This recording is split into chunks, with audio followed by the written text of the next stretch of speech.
From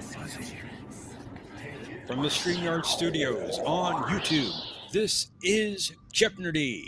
And here's your host, John DeMarco.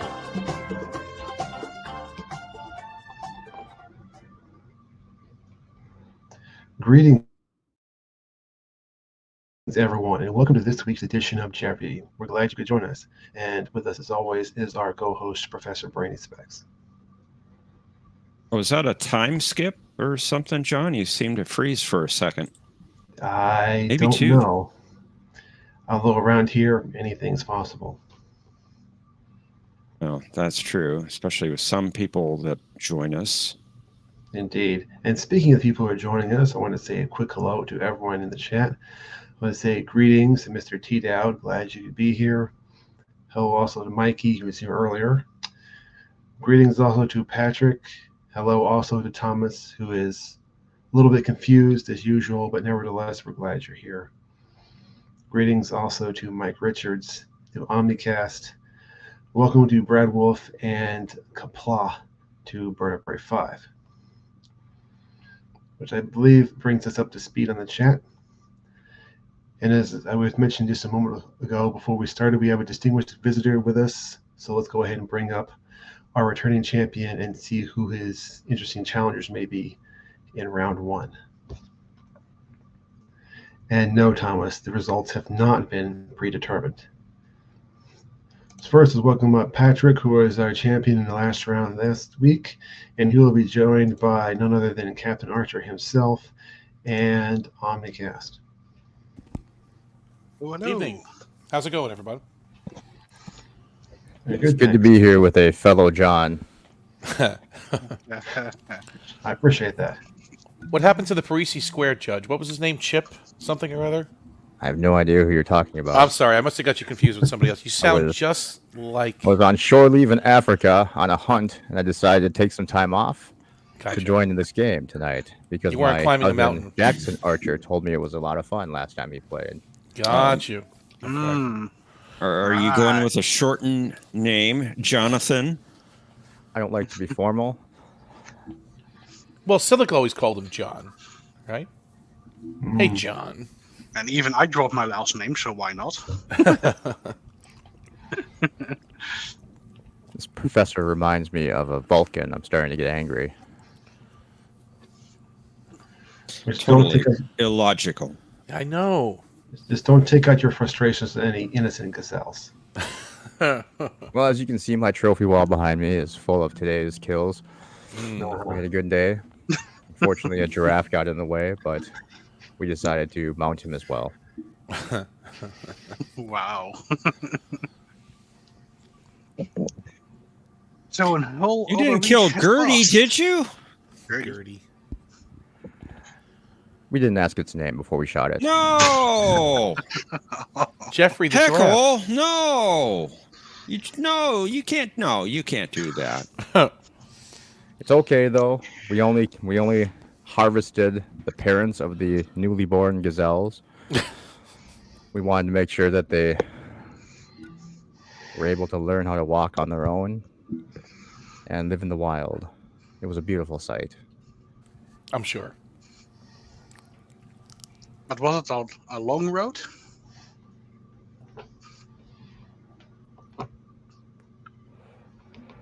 I'm sorry, what? There was some subspace interference. Oh. I asked, was it a long road? I'm sorry, there was some subspace interference. Yeah, there's still... I knew it. Well, let's see how you do this week, because that guy Chip from last week, who you say you don't know, he played pretty well. So He did. Let's see how you do versus this person who you don't know, claim to know. I'm more of a water polo fan myself. I see. Okay. Not really a Parisi Square fan. I understand. It's far too violent, and there's no horses involved, so... But are you a Janeway fan? I heard of this Captain Janeway. We could have really used a man like that during the Zindi encounter.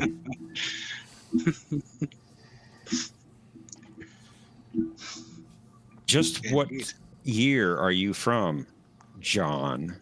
Well, as you should know if you were a true fan, that I have a device left by my good friend Daniels that allows right. me to see Daniels. all of time. He left it in the wall in his quarters. But the Vulcan Science Directorate has determined that time travel is impossible. The Vulcan Directorate is a bunch of idiots. Run by librarians. Oh, Don't yeah. say it to do I say it. Vulcans. They just anger me. Oh, man. If that isn't a wow, I don't know what is. Shall we Vulcans in there. start the game? Mod- Yeah, I think we need Probably to. should. Yeah. Should we? Yeah, we should. Goodness. All right. Let's play Jeopnerdy.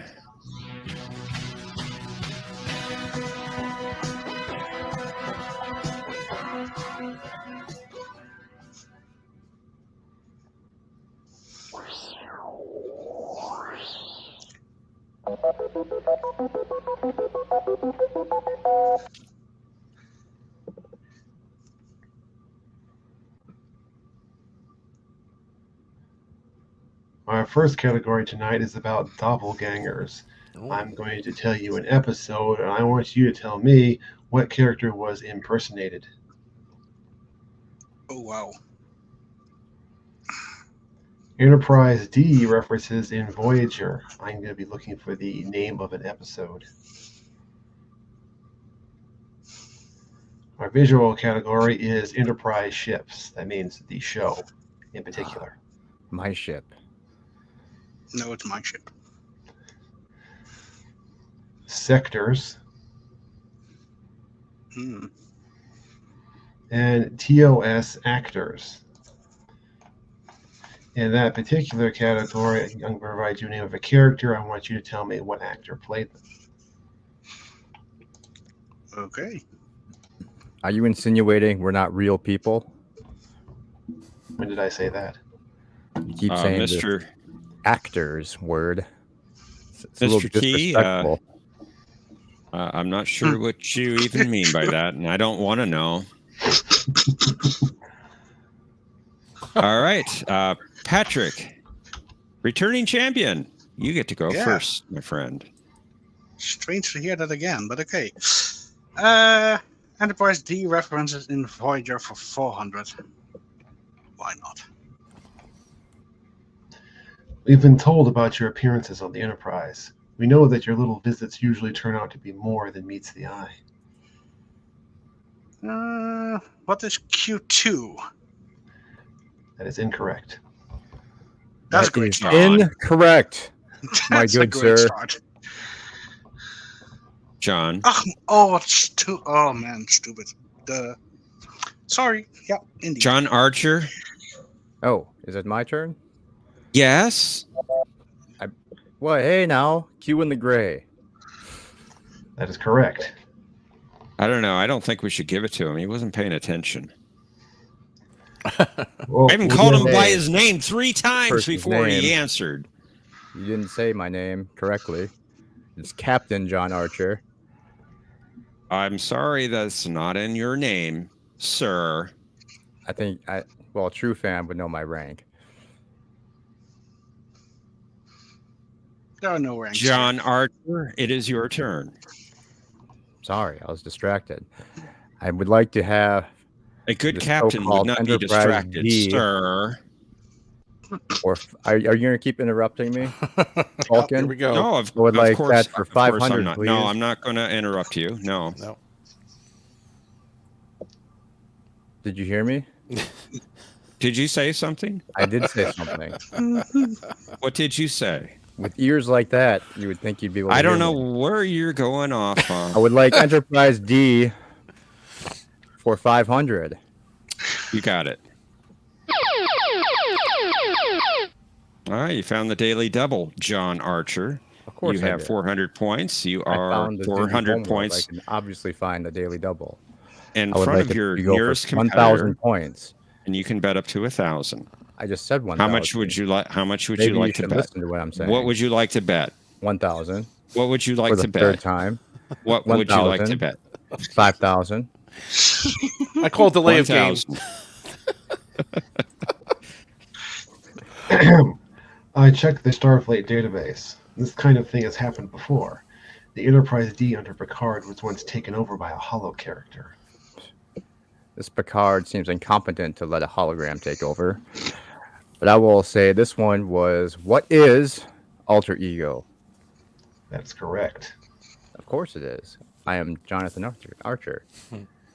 No, you're John Archer. Omnicast. We finally get to you because somebody just doesn't pay attention and wants to interrupt me all the time. Go ahead, sir. Let's do. And what is Enterprise ships? It's a visual category from Enterprise. Yes. Yes. Yeah, I'll get to that in a minute. Let's do doppelgangers for 500. The die is cast. So you know who the duplicate was? Who was impersonated, yes, in that episode. Not the one that was impersonating, but the one that was impersonated.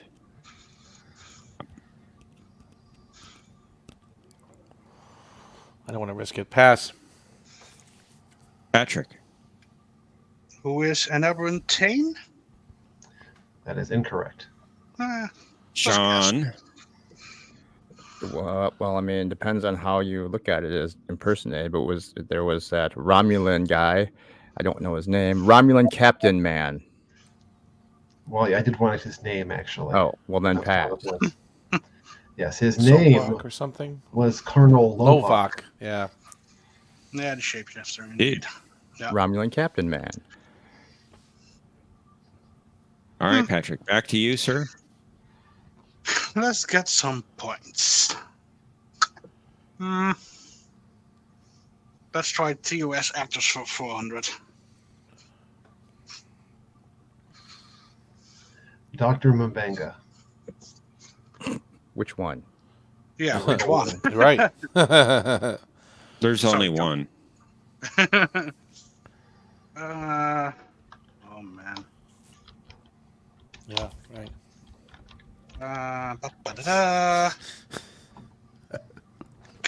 Pass. I'm not getting it. John Archer. Well, I refuse to answer this because he was not an actor. He was a real person, so pass.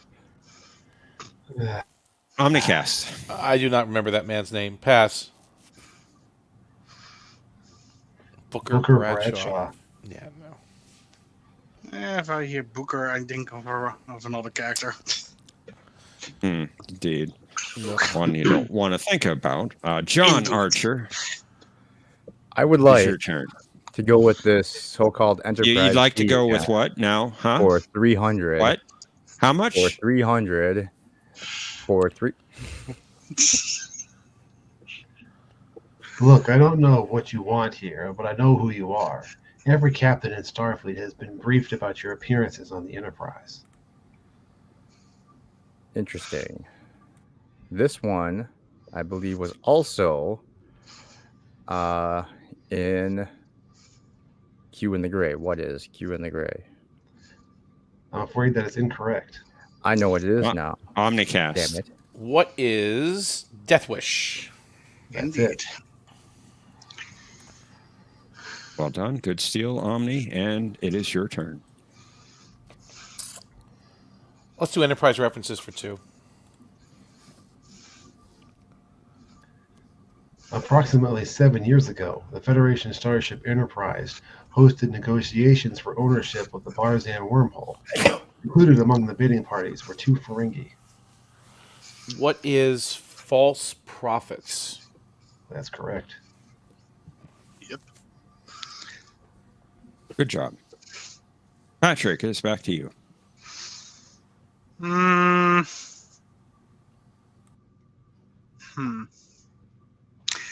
TOS actors for 500.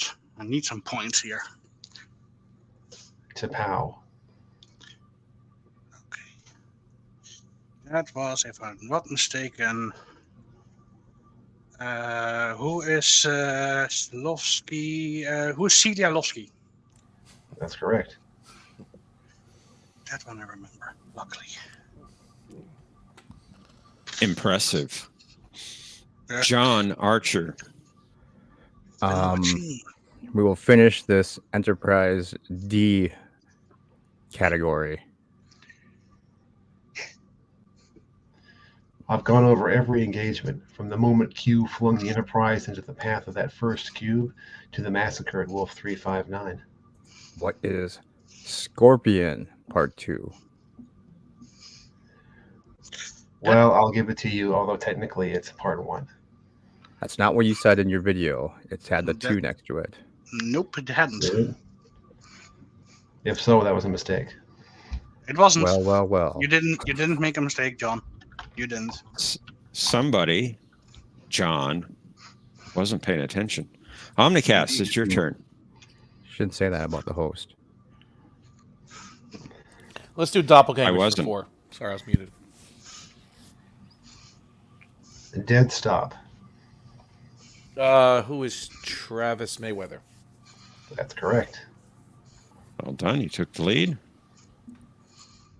And Patrick, it's back to you. Doppelgangers for 300. Let's try that one. Whispers. Ooh, whispers. Damn it! Which one was it? Who is O'Brien? That's correct. Took me a minute. Things are tightening up. John Archer, it is your turn.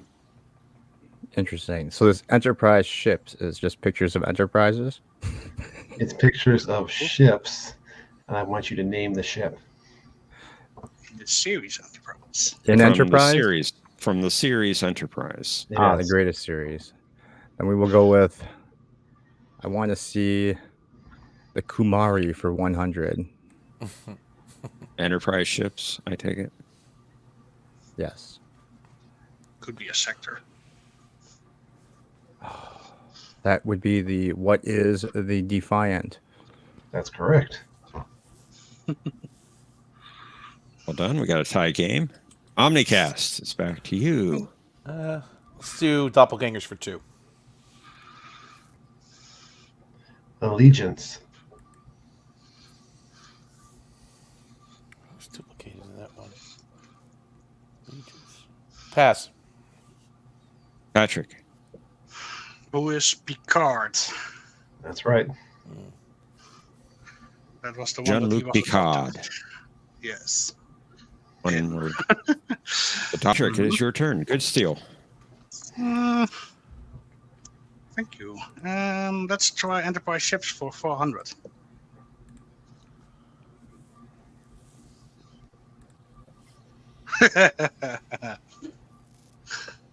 As if I would remember the name of that ship.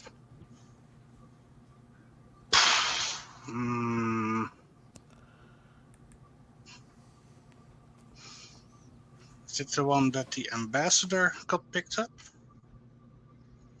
But if then, no, pass. I'm not gonna get it. John. I can't be bothered to remember Vulcan ship names. Pass. Omnicast. Pass. I'm not. That was the Takir. Takir. And was it the one from the that they brought the ambassador back? Dicks. That was the one associated with the infamous Gazelle speech. Oh, that one. Okay. John Archer, it is your turn, if that is your real name. This time I would like to see my friend's ship, the Kumari, for 200. I'm going to have to go on a limb and say, what is the Kumari? You would be correct.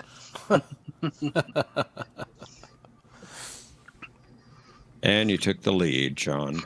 Omnicast, it's your turn. Let's do doppelgangers for 1. Defiant. Well, that would be, well, Thomas Riker playing William Riker, who is. That's right. Lose the sideburns. Well, I would tend to agree with you. The real Jonathan Archer is a smart guy. Indeed. Patrick, it is your turn. Thank you. TOS actors for 300. Wasn't talking about you.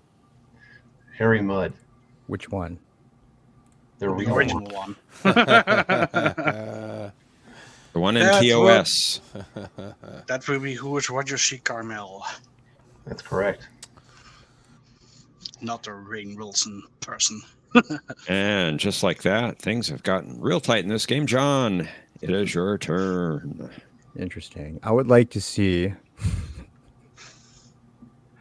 I'd like to see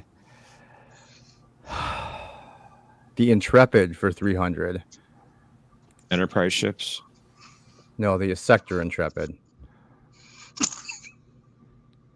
You want sectors for 300. No, I would like the Enterprise ships for 300. What is the Intrepid? That is correct. I think it's rigged. I told you I have a device that sees through all of time. Omnicast. Back to you. That's why you got some wrong, huh, John? To throw off the competition. Indeed. Let's do sectors for 500. The Enterprise was attacked by Klingons while surveying this vast uninhabited sector in which a high number of mysterious starship disappearances had been recorded since ancient times. Pass. Patrick. Pass. John.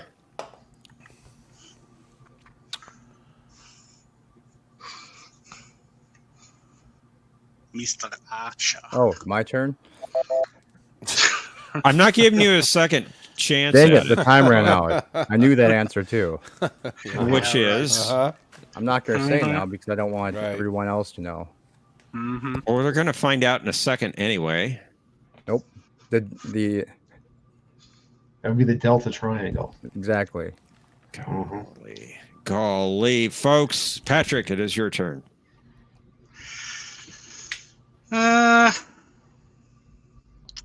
Would be funny that if the 100 would be sector 001, then you would have flipped the numbers on the board. But let's try Enterprise ship for 500.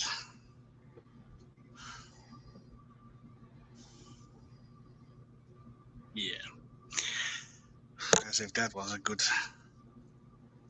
choice. Need to rewatch Enterprise. I have no idea. So pass. John. Which ship are you referring to? The one that's in the circle. Oh, I thought that was a visible shield bubble. I'm sorry. Oh, Sure you did. The one on the left. The one on the left. I was very drunk when the ship arrived, so I forgot. You gotta ease off on the Andorian ale. Omnicast. Pass. Going to take 1,000 points away from John. The Sarajevo. Sarajevo. That Andorian ale is powerful stuff. It is. John, pay attention. It's your turn. Luckily, it's not. I would like to Andorian see the champagne. Typhon sector for 100, please. This sector was the location of the first stable wormhole known to exist. Interesting. Very interesting. I enjoy the way that you worded this question, Oh, thank you. but I would like to give the other players a chance, so I will pass this one. Omnicast. I mean, I'll just take a stab at it. What is the Bajoran sector? That would be correct. Okay. I say it's the $100 question. Don't overthink it too No, much. I was right. I was Exactly. You're welcome. Yeah. Thanks. Oh, my goodness gracious God. I'm a generous captain. Very Omnicast, generous. it's your 100, turn. 100 points. Appreciate it. Sectors for 400, please. In an alternate timeline, Voyager crashed on a planet in this sector, and Captain Braxton had to clean up the ensuing temporal inversion.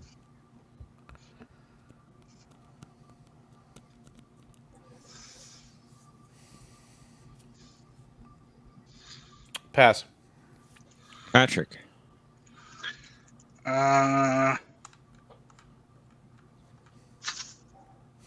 Yeah, what one was that? No, pass. John. Stand by. For evasive. I think I know it. My scanner is stuck. Sector 00, the Soul sector, right? Was it the Kara sector? Takara sector. Okay. I'm glad I didn't Should have guess. tried it. Should have tried it. Yeah. Oh well. All right, Patrick. Maybe you'll get the next one. It's your turn. Let's try TOS sectors for 200.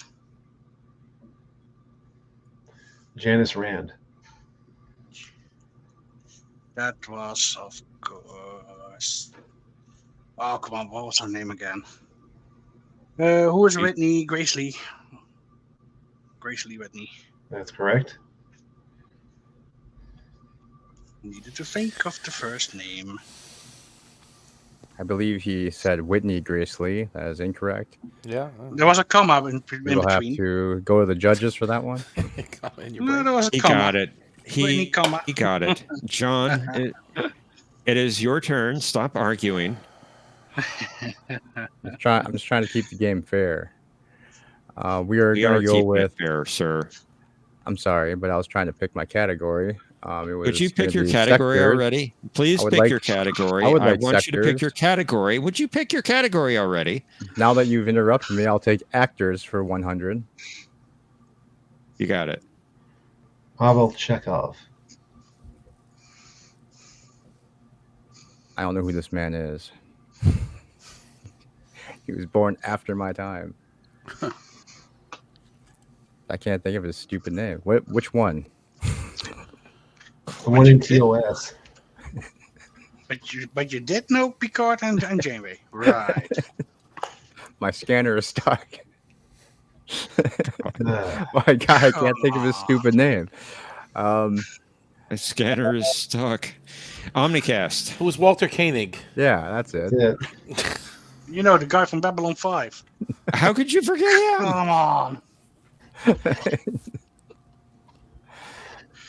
All right, Omni.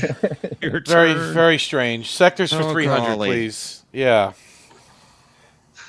On November 27th, 2123, the SS Mariposa was loaded for a journey to this sector. Bring Lloydie. What was that? I don't remember the name of it now. Pass. Patrick. What is the Ficus sector? If That's I correct. remember. Wow. Done. And Patrick, The last you one. get the last clue. Here it comes. What the ficus? Admiral Hayes assembled a fleet in this sector to try to stop a Borg cube which was headed for Earth.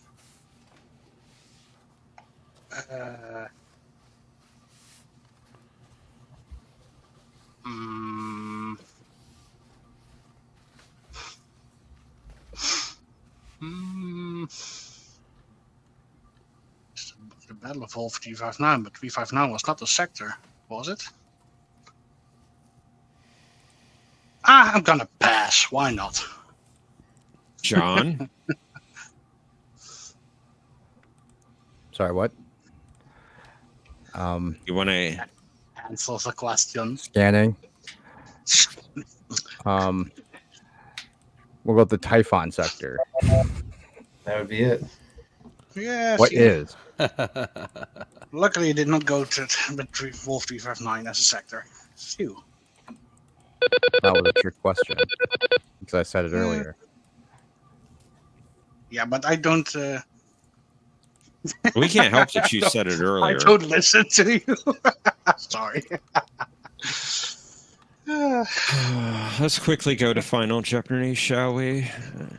Cosmo idea. Buzz link in the private chat. Let's head on over, and we'll find out what the category is that you will be wagering. Raging war.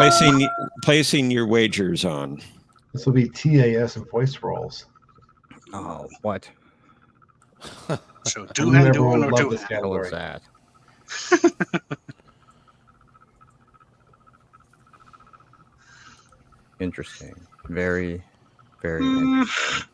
We will have to go with doing some calculations here. Stand by. And I'm still only seeing Patrick and the Cosmo Buzz. We will bet this amount.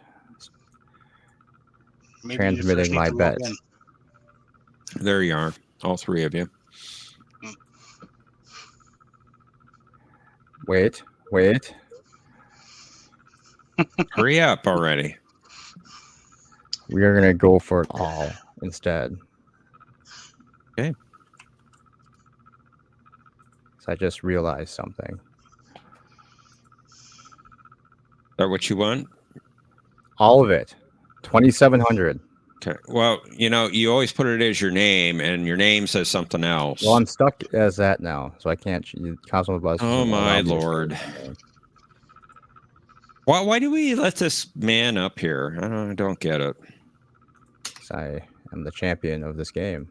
What's that audio? I don't know what that is. Let's reveal our clue, shall we? One of many characters voiced by James Doohan was this officer who realized that a ship encountered by the Enterprise had a connection to Mayan and Aztec legends. Players, you have 30 seconds. Hoopla! Damn it! You said you did that question backwards of what you thought you were gonna do. Shit.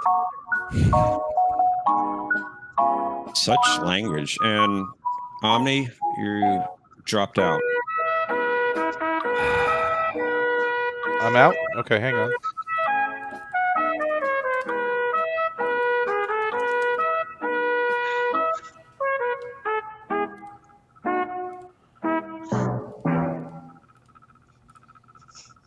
Did you get my answer? No, I didn't. Did you get my what?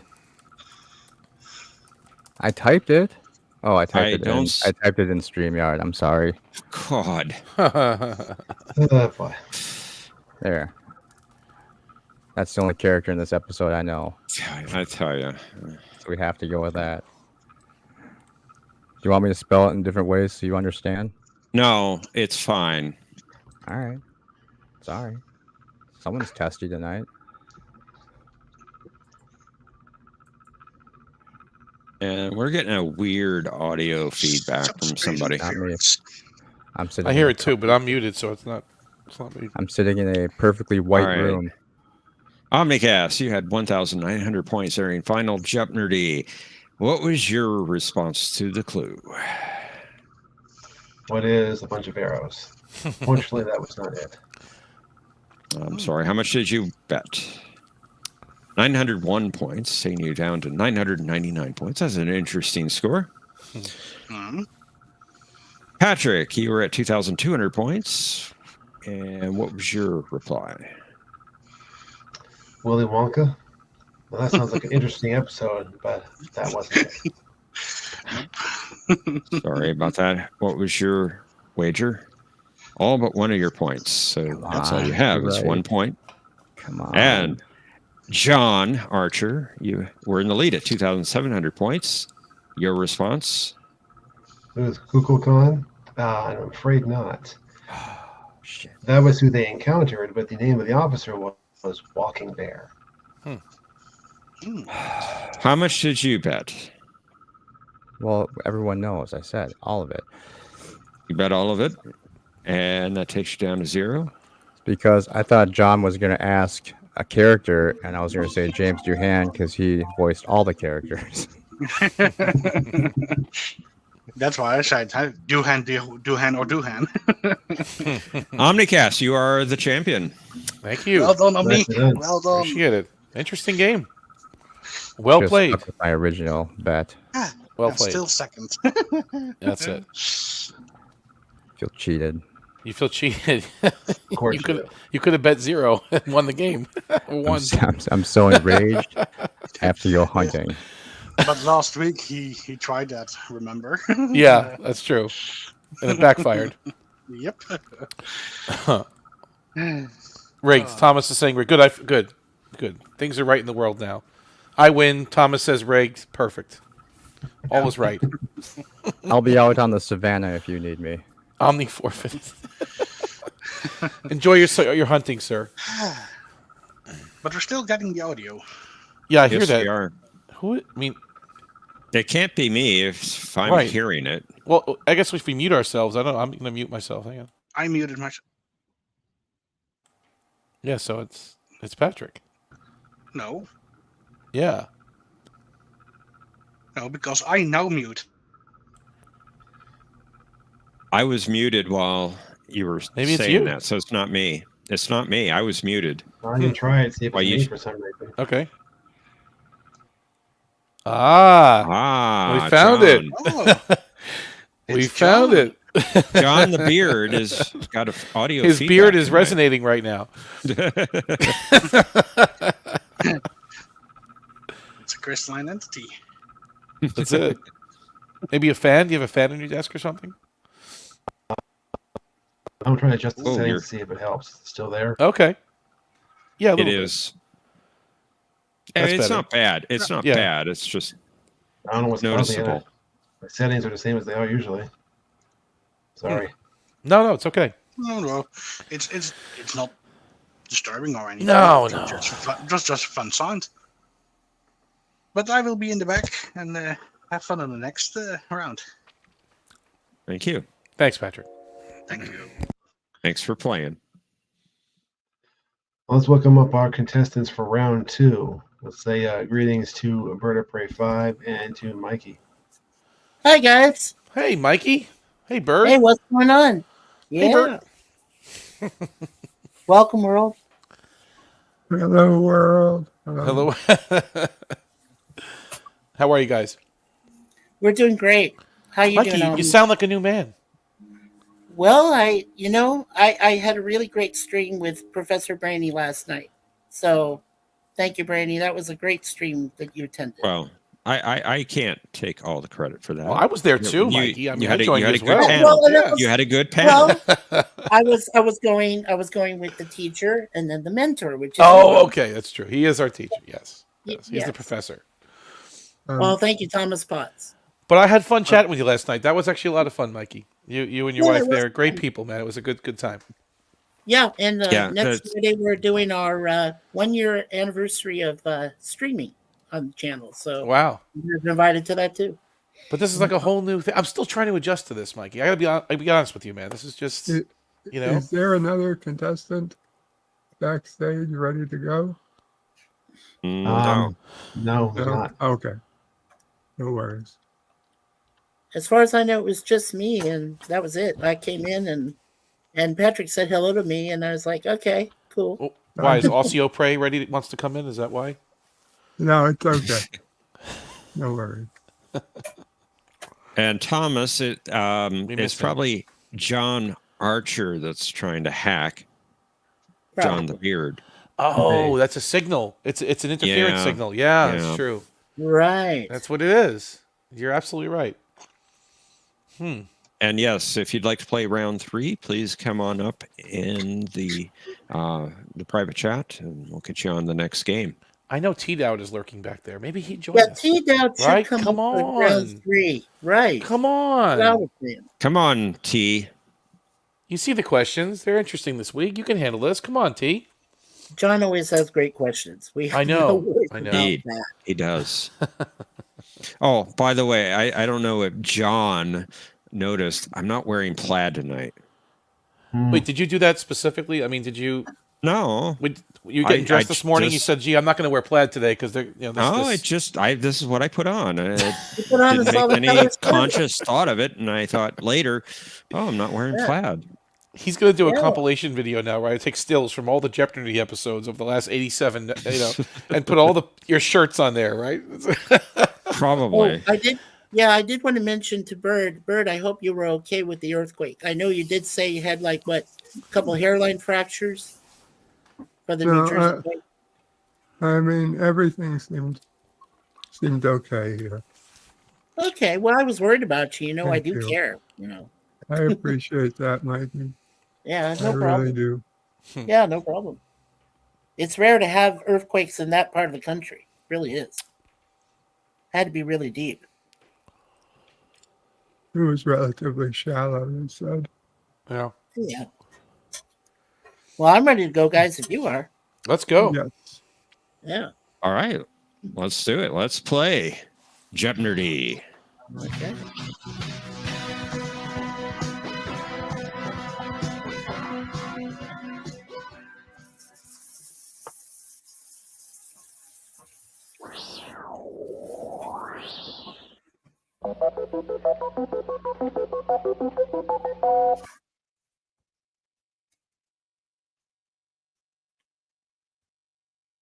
First category for round 2 is Far Beyond the Stars, Alter Egos. Next, we have other Enterprise references in Voyager. As before, I'll be looking for the name of the episode. Yeah. Our visual category is Enterprise characters. Okay. Astronomical phenomena. And that brings us to TNG actors. Okay. All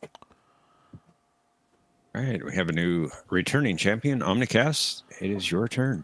Let's do Voyager reference. I'm sorry, other Enterprise references in Voyager for 500. The Enterprise is in the middle of a mission. We're nearly 7 light years from you. What is Lifeline? That is correct. Oh, good job, Omni. Great start. Bird of Prey 5, it is your turn. Hello, world.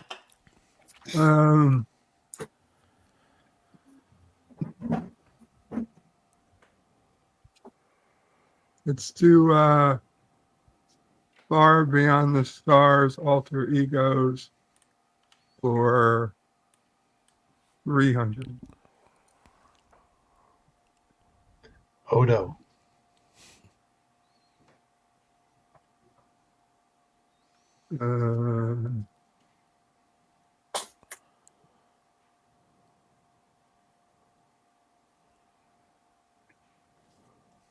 Yeah, You say pass. I did. Mikey. Okay. Are we trying to understand who's the alter ego of Odo? Yes, who is this person in the Vision that was played by Odo? Oh. Yeah, pass. I couldn't get it. Sorry. Omnicast. Who is Pabst Blue Ribbon? Well, his name was Paps, so I guess I'll give you that one. That's how I remembered it. Perhaps. Okay. Mikey. All Mikey right. Suze. Yeah, Mikey Sue's 4. Oh, let's get it started with TNG actors for 100. Tasha Yar. Who is Denise Crosby? That's correct. Nice. And Omni, we're back to you, sir. Let's go back to Enterprise references for 400. Ever since I left the Enterprise, things haven't been the same. It's as if I lost my family. Well, what is Pathfinder? That's correct. It's off to a hot start. Bird, it is your turn. Let's do Far Beyond the Stars for 400. Jadzia Dax.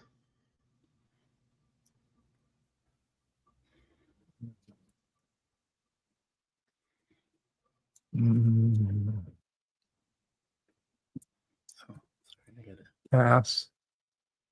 Mikey Suze. Sorry, I had to mute myself. I had to sneeze there for a minute. Shoot, who else did Terry Farrell play? No, I'm sorry, pass. Omni. She didn't have much of a role in this episode. I don't remember the character's name. Pass. It was Darlene Kursky. Darlene. And she was the new secretary. Oh yeah. Huh. She's got a worm in her belly. That's Mikey disgusting. Sue's 4. It is your turn. Okay, I want to try astronomical phenomena for 100. Now, what are we looking for there, John?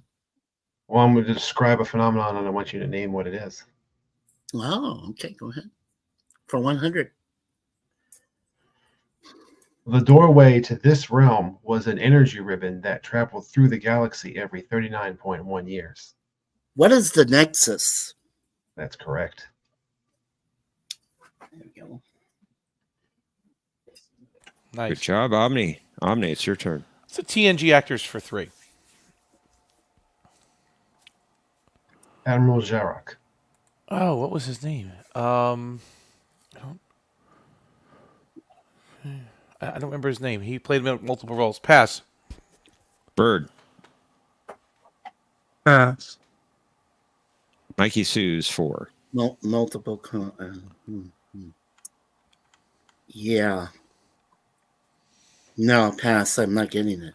He played Odo's father. What was this guy's name? James Sloyan. That's right. Mm-hmm. He's not very prominent, though. Okay. I know the guy. I mean, I can see the picture of him in my face or in my mind, but yeah, he doesn't play well. Back to Bird O'Prey 5. Let's do astronomical phenomena for 300. Every 11 years, pilgrims traveled from different worlds to witness this event they considered sacred, which was triggered by a protostar emitting a neutron blast.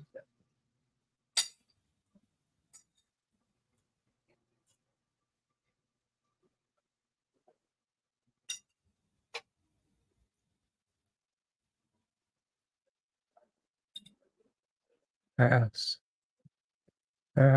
Mikey Sue's. Mikey? I know it's got something to do with Celestial, but God, I can't place it. Pass to Omni. Omnicast. What is the Great Plume of Agasauria? That's it. Oh, good job. Indeed. I knew it was a Celestial event. I just didn't. I would not have got the Agasauria part anyway, but you know. Okay, let's try Enterprise characters for 100. You got it, Mikey Sue's. Is that the guy who calls himself like Select or something like that? He's a futuristic guy. Am I saying it correctly? I think it was like Select or something like that. That's close enough, I think. Yeah, Tom Okay.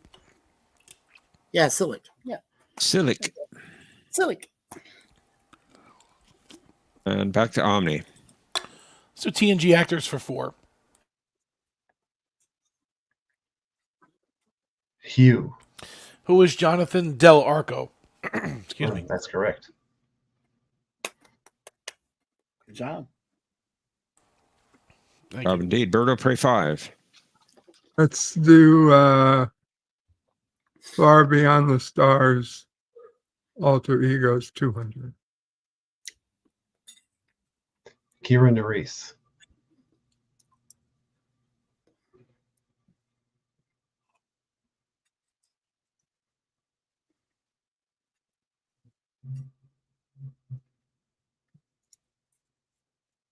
Damn.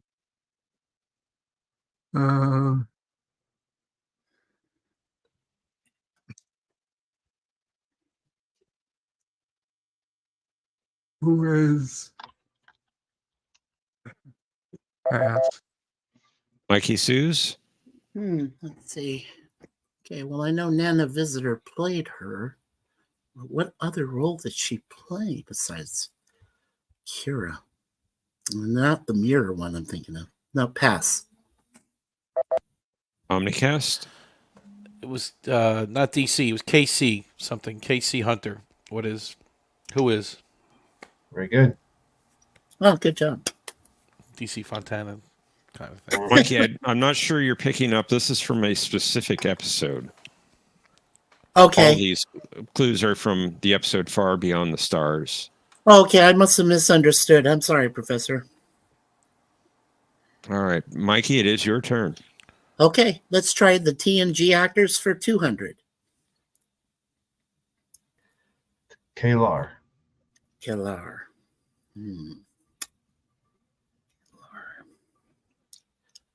TNG.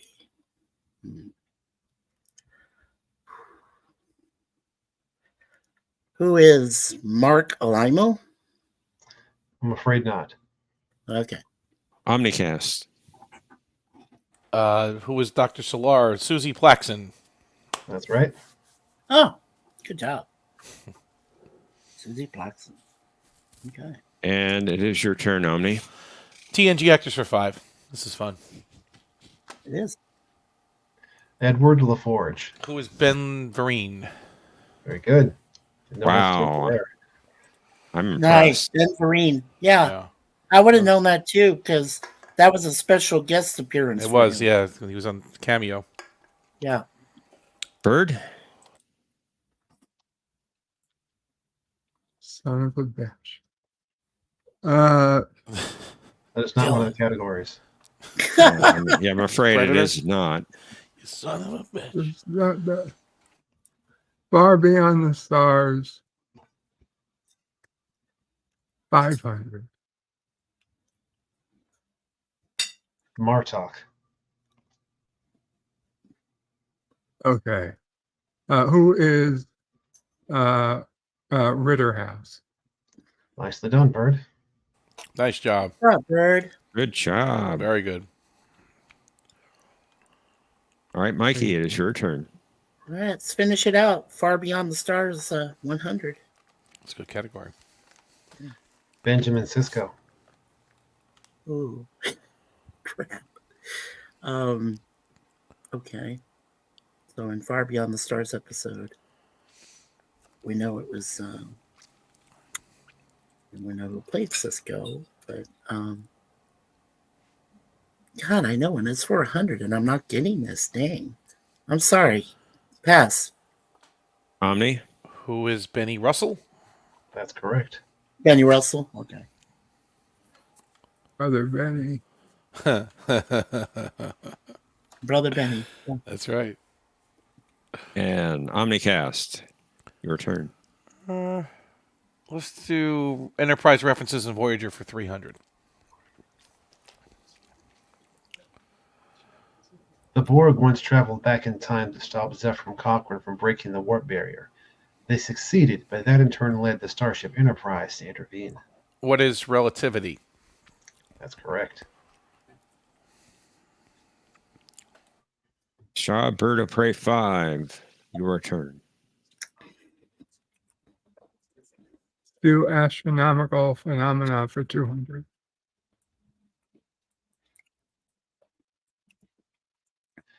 Assuming that Mr. Kyle had failed to compensate for this phenomenon while beaming up the landing party, Mirror Spock asked for his agonizer. Agonizer, please. No, Mr. Spock, no. What is an ion storm? That's correct. Good job. Well done. Good job there, sir. And Mikey Sue's Forge, your turn. I'm falling behind. Enterprise characters for 200. Ah. Well, he's obviously Vulcan.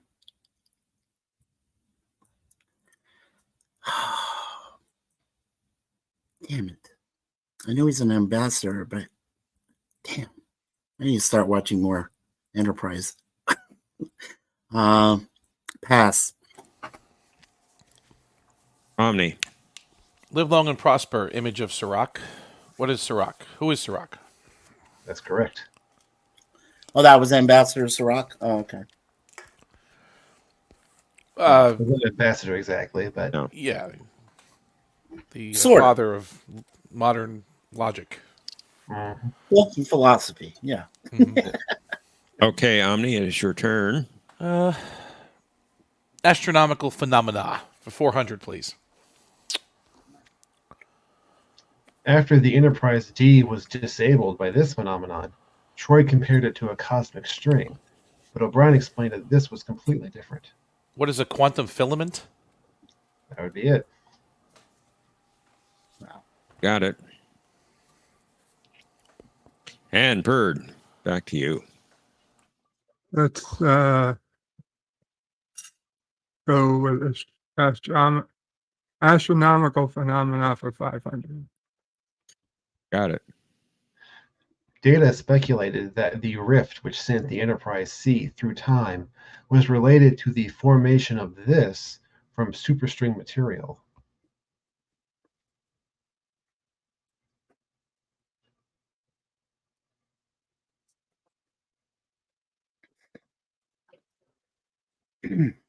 Pass.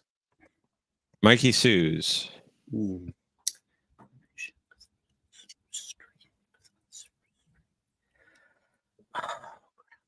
Something with quantum.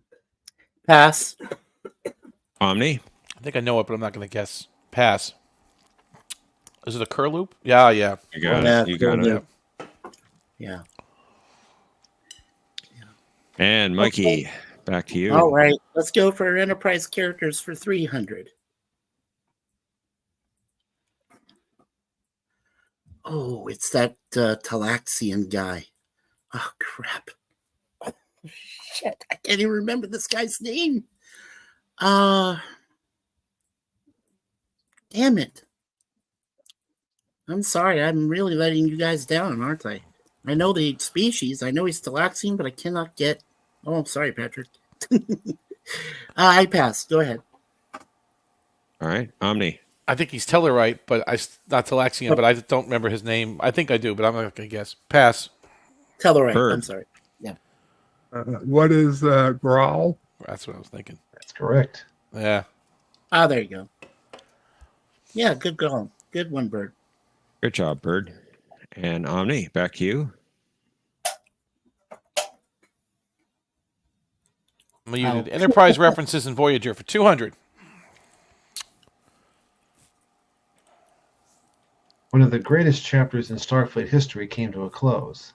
A new chapter began when Kirk regained command of the Enterprise. What is Q2? That's right. And that was Yecheb that said that, right? Yeah. Yep.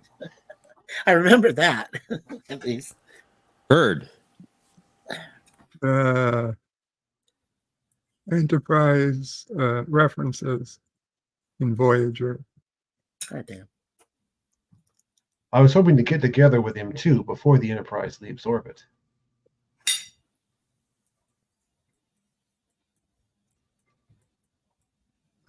Voyager? Mm-hmm. Yeah.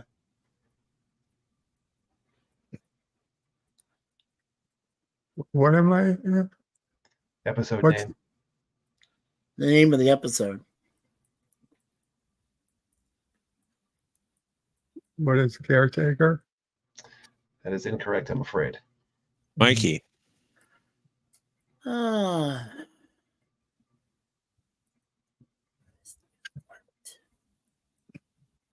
Damn. No, I'm not getting it. Pass. Omni. Pass. Is it Inside Man? Oh, $100 question. Yeah. Yeah. It happens. Yeah, the one with Barclay. Yeah. I thought it was Inside Man. I didn't want to. Yeah.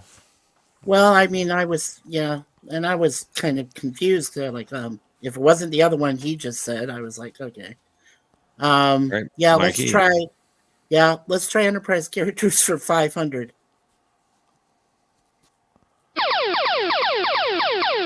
Okay, Mikey, you found the daily double. You have 400 points, but you can bet up to 1,000.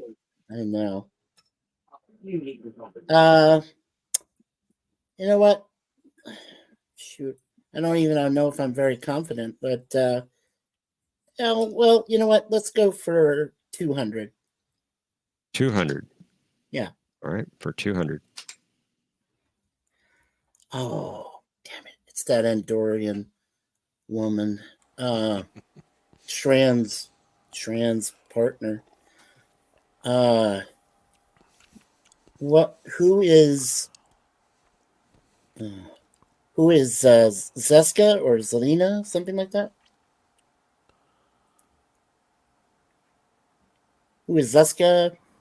John? Something? Oh, did John dropped off? Oh no. Oh wow. That is incorrect, unfortunately. The correct Yeah, answer. Tara. Okay, Sarah. All right. Tara. Yeah. Okay. Sure what happened to John. He was having some I'm connection not sure. issues. Yeah. Yeah. All right, Omni. You get the last clue. Enterprise characters for 400. Let's finish it up. Oh, let me zoom in here. Yeah, I don't remember. Pass. Okay. Bird. Not a clue. Passing. Yes. And Mikey. And same professor. I don't have a clue. I don't know who that is. Sorry. The correct answer is who's Karen Archer. From It's the Karen Archer. Oh, Enterprise wow. Squared. Yeah. I knew she was from the episode, Yeah. but the future Enterprise. Yeah, this is the second round, Mercer. I was just answering him in the private chat. Okay. Let's wait for John to come back. Okay. Not the same without John. Now, He says that We'll the wait for StreamYard crashed on him. Yep. We're going to let me put the link in for Cosmo Buzz. okay. There you go. And I'll head on over to Final Jeopnerdy. We'll at least reveal the category, Yeah. which is eclipses. Eclipses. Okay. Consider how much you'd like to bet on that category. All right. And while we wait for John to come back, I'll run down the scores. Mikey Suze has 200 points. Berto Prey 5, the Emperor of Kuroga, has 1,600 points. And the current leader is Omnicast at 6,700 points. And we have a special player joining us in Cosmo Buzz. It's Hoshi. Hoshi Sato? Oh wow, that's great. Well, hey Hoshi. the name is just Hoshi, but Oh, okay, got you. Hoshi. Hoshi. Got it. Okay. Did you get my name there, Professor? I do see your score. Yes, I'm waiting on Bird. Okay. Well, I think by this time you probably know how much I'm going to bet and get myself down. If I get it, I'm very happy because I'll make 199 points. But if I don't, well, I just get down to 1. Not a big deal. Well, it's nice to know what you bet. It's good. Yeah. Well, I mean, I try to cover myself. I don't like 0. 0 is just not necessarily the best number. No. 1 is the loneliest. That's right. That's right. It's a great song, but not It's the exactly a good loneliest number. number that you'll That you ever knew. Yes. 3 Dog Night sang that. We should do some music trivia one of these days, or music in Star Trek. Yeah, we could do the Hippies episode. I know who sang that. Well, I guess we'll go ahead and John can catch up to us. So let's reveal our clue. In this episode, the last things Paris remembered before waking up in a cell were drinking tea and talking about the sensual effects of eclipses. Players, you have 30 seconds. Kapla! Okay, so And what the Omni, name of- Omni, you dropped out. The Cosmo? You don't see me? Yeah. I'll get back in. I don't know what's happening. So you want the name of the Open. episode? In this episode, Yeah, that's what I mean. The name of the episode. read the clue. I'm reading it in this episode. Yes.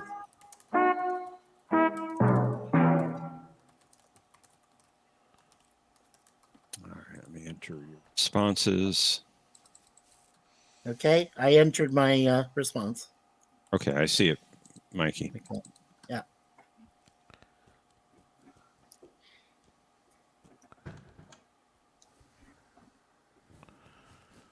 Okay, let's find out who the winner is, shall we? Mikey Sue's 4. You had 200 points entering final Jeopnerdy. What was your response to the clue? I said the Delta Flyer. Fortunately, that is not correct. I know. And how much did you wager? 199 points, taking you down to 1 point. Oh, no. Right. Bird of Prey 5, you had 1,600 points. What was your response, sir? What is caretaker? Fortunately, that's incorrect as well. I almost said incorrect. Well, how much was your bet? 200 points, taking you down to 1,400 points. Oh, And we'll head on over to Omnicast. You're in the lead at 6,700 points, Omni. What was your reply? What is the Voyager conspiracy? Well, the correct response was, what is ex post facto? So that was also incorrect. How much did you wager? 1,077 points, taking down to 5,623 points. And Omnicast, you remain the champion. Wow. I didn't remember that at all. That last question was tough. It was very tough. Right? And the only thing I could think of was Delta Flyer. And that wasn't even an episode. I know it wasn't even, yeah. But I think the reminiscence, but I think his reminiscing was inside the Delta Flyer. So I probably got the ship he was in. I just couldn't, I couldn't think of the episode. Well, ex post facto, that was a season 1 where he had those memories implanted, right? When he committed that murder, supposedly. Yeah. So they didn't even have the Delta Flyer. Yeah. Oh, yeah. That's right. He wasn't in the Flyer yet. Okay. He was just, okay. Well, thank you guys. Thank you for playing, Bird. So, thank you, Mikey Suze. It was a good game. Way too late. Have a good night, guys. All right. Take care, Bird. You too. And thank you, Mikey, for joining us. You're welcome, guys. I'll see you on the after party. Absolutely. Unless you guys have enough players, or if you feel like doing 4 players, I'd be up for that. Mm-hmm. Well, we do have a couple players I have not played yet in the back. Okay. We're waiting for John to return yet. Any update, John, on... He says it's giving him fits. StreamYards is giving him fits. Well, I don't think I can run the board and do the clues, so we're waiting on you to come back. Let's put Mikey in the back, and we'll bring up Mercer and Mr. Vice President. Oh, here he is. He's back. Reports of assimilation have been greatly exaggerated. Look at this. How's the audio? Hey, sound great. It's good. It's Enterprise is the best show that they've ever done. Oh, here he goes. Here it comes. It's Pulitzer Prize winning. He's back for 5 seconds, and we're already starting in on him. Enterprise superior. Are you talking about Enterprise today? Yeah. It didn't go for season 5. Oh, here we go. It's still the best show ever. It means it's more valuable at 4 seasons. You know what? You know what, Mister? Life's too short to watch Enterprise. Wow. Wow. Okay. I think that's the best wow I've done in a while. Wow. Yeah. I missed you guys too. Good. Yeah. How have you been, We man? have missed you. And I'm still being hounded for your disappearance. They think I have something to do with it. Everybody asks you. That's funny. Yeah, that's true. No, Thomas and Cinnabon, if you're listening, poor old Professor had nothing to do with it. I was just very busy for a long period of time. Not his fault at all. I appreciate that, Mr. Vice President. That's all right. Good stuff. Yeah. I like how was thinking of changing my instead of Mr. VP, I was thinking of changing my name to something like Enterprises Garbage or something like Well, that. I think that would be an automatic kick. And Thomas has a message for you, Mr. Vice President. Yeah, so I can see that.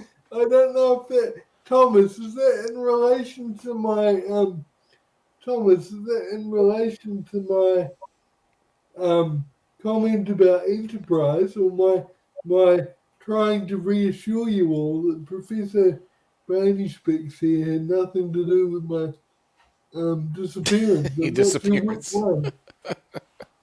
People were just concerned, Mr. VP. You know, Yeah, you're a staple. You know, you're a rock on the show where people week after week.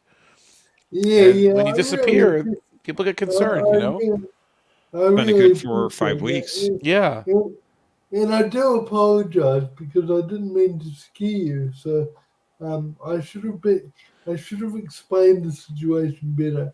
I should have reached out. Well, we knew you were okay because in the interim you started a Discord server, and everyone that you invited has been posting enterprise things in that room.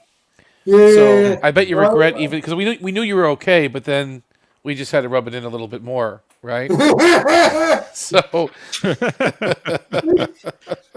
thinking about, I must check it out, but again I've been busy again. But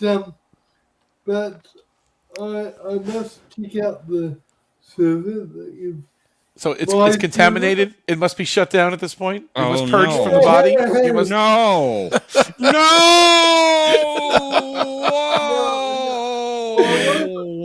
I won't be that cruel. No, I won't be that cruel. But thinking of rubbing it in, Omni. Yes.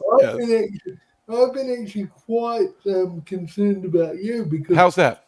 Well, I know how much income you get from down that chilling strange new world. It is substantial. It is. In fact, I had to file my taxes this week, and it's been very painful. I've made so much that I had to pay a lot in taxes. It's incredible. I've been worried about that income drying up because Paramount's been breaking up, and then there were rumors that a company called Skydance was going to buy it, and then they pulled out. So, oh goodness! So are you okay?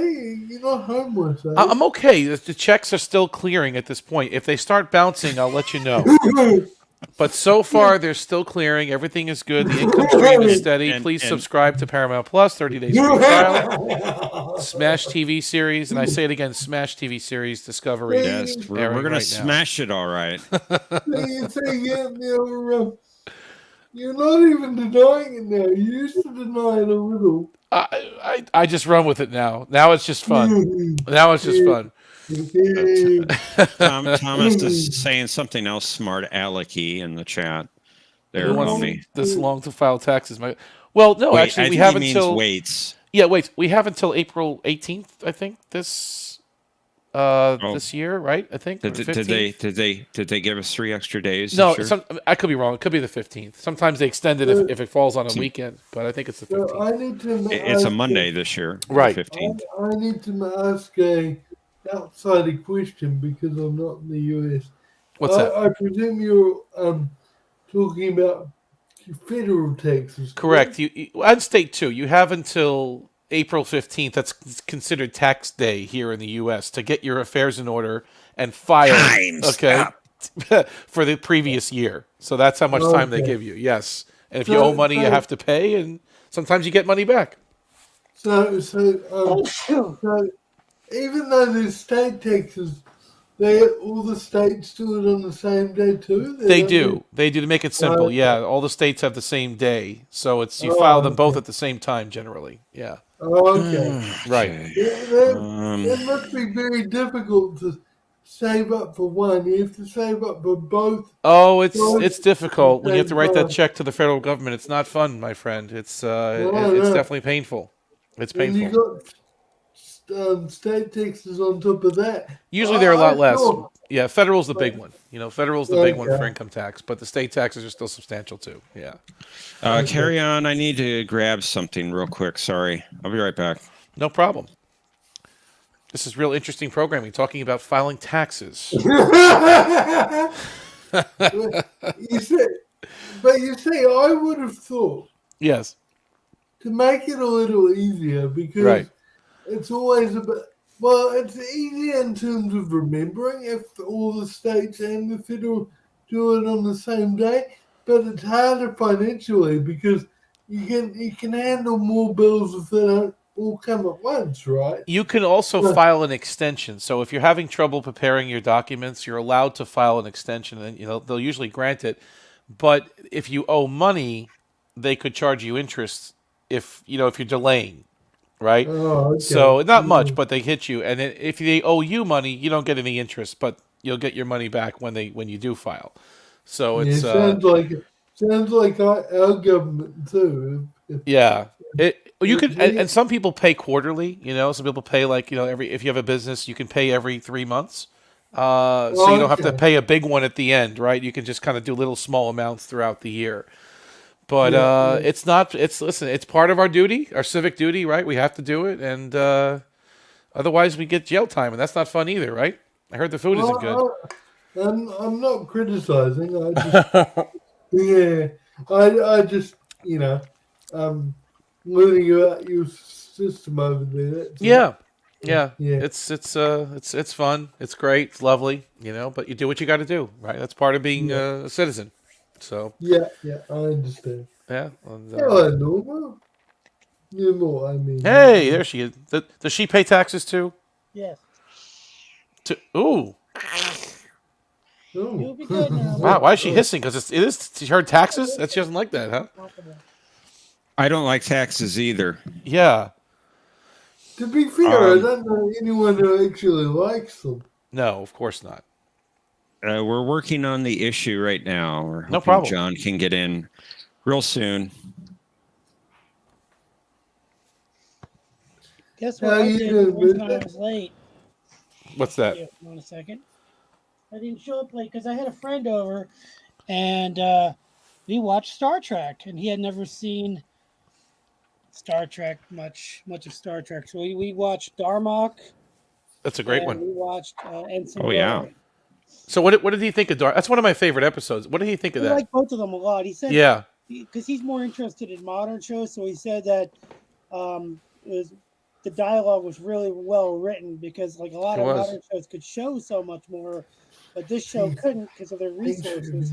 So he loved how well written the dialogue was. He loved the idea of Picard telling stories to try to relate to the Tamarian. He really liked that. And he really liked the scene in Henson Row where she described what happened to her father. Yes. Like in a modern show, they would have shown it. But back then, she had to pull it off with just her acting. Season 5 was just, they were just really engaged. Like everything was just like a well-oiled machine by season 5. The writing was on point. The actors were relaxed. Like everything was just looking good visually. Wasn't Riker very angry though in Darmok? Like he was. Yeah, he was like, let's shoot them, like, and ask questions later, kind of. Yeah, fire! You're talking about it. He wanted to watch a bad episode. We all know how much he loves Picard. So he was just really. Yeah, he was just very grumpy. He was very angry that episode. He had no patience. No, even for Troy and Data, all right, just learn it, learn the language, just do it. Didn't finish. Wait for them to finish what their proposal was. How about if they doesn't do it? And he goes, fire! The phaser shot. I figured out what I should change my nickname to. Something even better than I thought of before.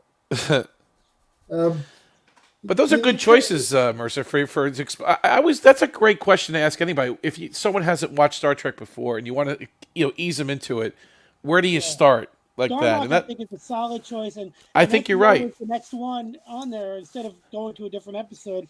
Plus, I told him that it was the foundation for the premise of Deep Space Nine. It sure is. It sure So was. Yeah. it was a good episode for that because now he kind of understands that there's a lot more to that show that they stick around. But but Darmok is just a solid first. Oh yeah, solid Star Trek. Joe way Menosky. the way I approach Next Generation is that you can't binge it because the first season just is not very good, right? Well, you can binge it on Paramount Plus. I'm sure you did stream it on that, right? No, high quality I HD my Vudu. visual. I bought them on Vudu. Oh, I see. Okay. I also have it all on Blu-ray. But here's the thing: what I'm trying to tell you is that, like, for new fans, don't tell them to binge the show from season 1 and then season 2 and then season 3. What I would do is have them watch strong episodes, not the strongest episodes, just really solid episodes. You cherry pick them. You pick certain ones from the seasons, right? Okay, I got you. That makes sense. And a good one, a good way to do that is, if you don't know, is just go to Jammer's review site. If you've never been there, Jammer's. No. What's it called? I'll look it up. What is it? Just look up Jammer's Reviews. Jammers. Okay. Yeah, he's got a 4-star rating on each episode. And I don't agree with everything, but I agree with 90% of what he says. That's pretty good. Yeah. Just scroll down to Next Generation, and you'll look at his star ratings for each season, for each episode of the season. Very, very perfect. You know what I mean? I'll have to check that out. That's pretty cool. You can look at it right now while we're talking, and he's very good. Yeah, he writes essays for each episode. And but anyway, you don't binge a show like TNG. You got to pick a strong episode. If you like the show enough, you go back to season 2 and you watch the slower paced, strong episodes of season 2. But I would start off with episodes like The Survivors or Spectre. But Darmok only got 3 stars. How is that possible? That's one of the best ones. Yeah, well, he the point is he's solid for the most part. I think it's overrated. Really? Come on, Darmok? It's good, but I think it's overrated. It's like everything worked well. The visuals looked amazing in that episode. The writing was sharp. The acting was it's just everything lined up great in that episode. I think it's a 3.5 for myself. But here's the thing: they fixed the phaser shot on the original release of that episode. The phasers are coming out through the photon torpedoes. Yeah, I remember that. That was an error. I know they fixed it. That really annoyed me. Yeah. But I wanted to choose something that was just solid that he could, because he was working on some models. So what are the 4 stars? The Inner Light, okay, that's 4 stars. Yeah, I could see that. Or what else here is 4 stars? Chain of Command is 3.5 stars. Okay, but Chain of Command Part 2 is 4 stars or whatever. Same thing. Yeah. Let me see here. He's a good fair reviewer. I don't agree with everything. Tapestry. That should be at least a 4.5. To read the essay. Which one's 4.5? Which one, Professor? No, we're reading from Jammer's review site, which is my favorite review site. But which one you said should be 4.5? Jammer is a good site. Chain of Command Part 2, is that what you think should be 4.5? Yeah. Yeah, Chain of Command as a whole should be 4.5. Okay. He only goes up to 4. Yeah, I agree. Right, but he loves that episode. And it is a great episode, obviously. It's phenomenal. Frame of Mind got 4? Wow, okay. It was so original and unique. And that was a good one. I liked that one a lot. I liked it a lot. It was different. It had a little more. I think he liked it because it had a little more balls to it. Yeah. I could see we have a lot of work to do. The Pegasus, 4 stars. All Good Things, 4 stars. Yeah, okay, this isn't bad. I would disagree with a few of them. But I think it's a good guidepost if you want to give somebody the duty of watching a few scattered episodes. So what's the worst rated episode on here? Let's see. 1 star for Manhunt. He also he gave the Royale 1 star. Is that your favorite episode, Mercer? Yeah, see, that's where I disagree with. I love the Royale. Wait a minute. You like the Royale? Since when have you liked the Royale? What? He talks about it every episode. He talks about that show. I've always liked the Royale. I think it's great. I'm sorry. Man. Oh my goodness! Why are you talking to me about my car? It's out the drive. Gentlemen. Yes, Mr. VP, you have the floor. Go ahead. Yes. What do you think about my new nickname? Justice for. Who is that? Who's Tuvix? What is that? While we're waiting, we'll bring up the other two in the back. Who is Tuvix? Okay. Hello. Hello. John's still having some issues. He's working on it, so that's fine. Code of Honor got 0.5 star, so that's the lowest rated episode. Is Code of Honor? Wow. He gave a few episodes no stars. Yeah. Justice got 1 star. Angel 1 got 1 star. Yeah, this isn't bad. I think Manhunt deserves more than 1. I mean, it was not good, but I don't think it was a 1-star I episode. love Manhunt. Right? I like Manhunt. It's silly. But the Dixon Hill stuff is interesting, right? That's what makes that episode come really good, right? Right. I like Patrick's choice. Yeah, Chain of Command is cool, but for me, it's always been Voyager Endgame. I love those 2 parts. Well, does this Jammer review Voyager too? I'm just on the TNG site. Does he do? And does? Okay. John's partially here. He did Let He Who Was Without Sin, gave it 0 stars. Who got 0 stars? Which one? Let He Who Was Without Sin from Deep Space Nine. Really? Let's Mr. Tuvik speak, please. Rise up. Yeah, that's not a 0-star episode. That's not bad. Steven's demanding justice. Was it Vanessa for Williams in Tuesday. that episode? Yeah. Jeff, you gotta help him. Aquiel got 1 star. Welcome back, Johnny. Hello, John. Back, Let's do it for John. Oh, Welcome back, John. back. Yeah. I apologize The for the president wants to technical say difficulties. Oh, John, it happens.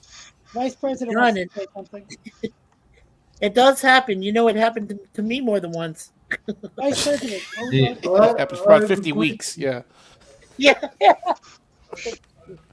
Mr. VP. Go ahead, VP. Right, I might be getting the episode titles wrong. Which and one? I might be thinking of the wrong episode when I'm thinking of Manhunt. Is Manhunt not the one with the genetically engineered soldier with No.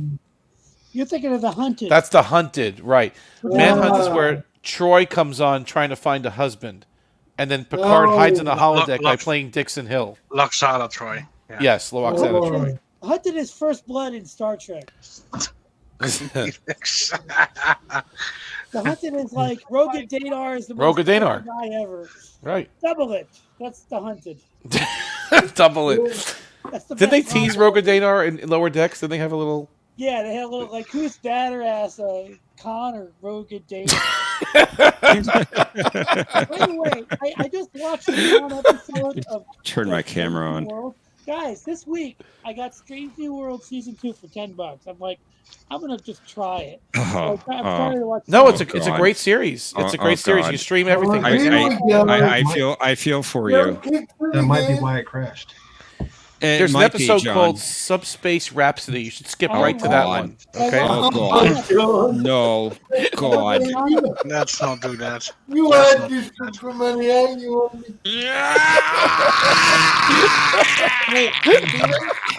Mr. VP, Oh. Mr. VP, can I ask you an honest question? Do I sound a lot better to you, Steve?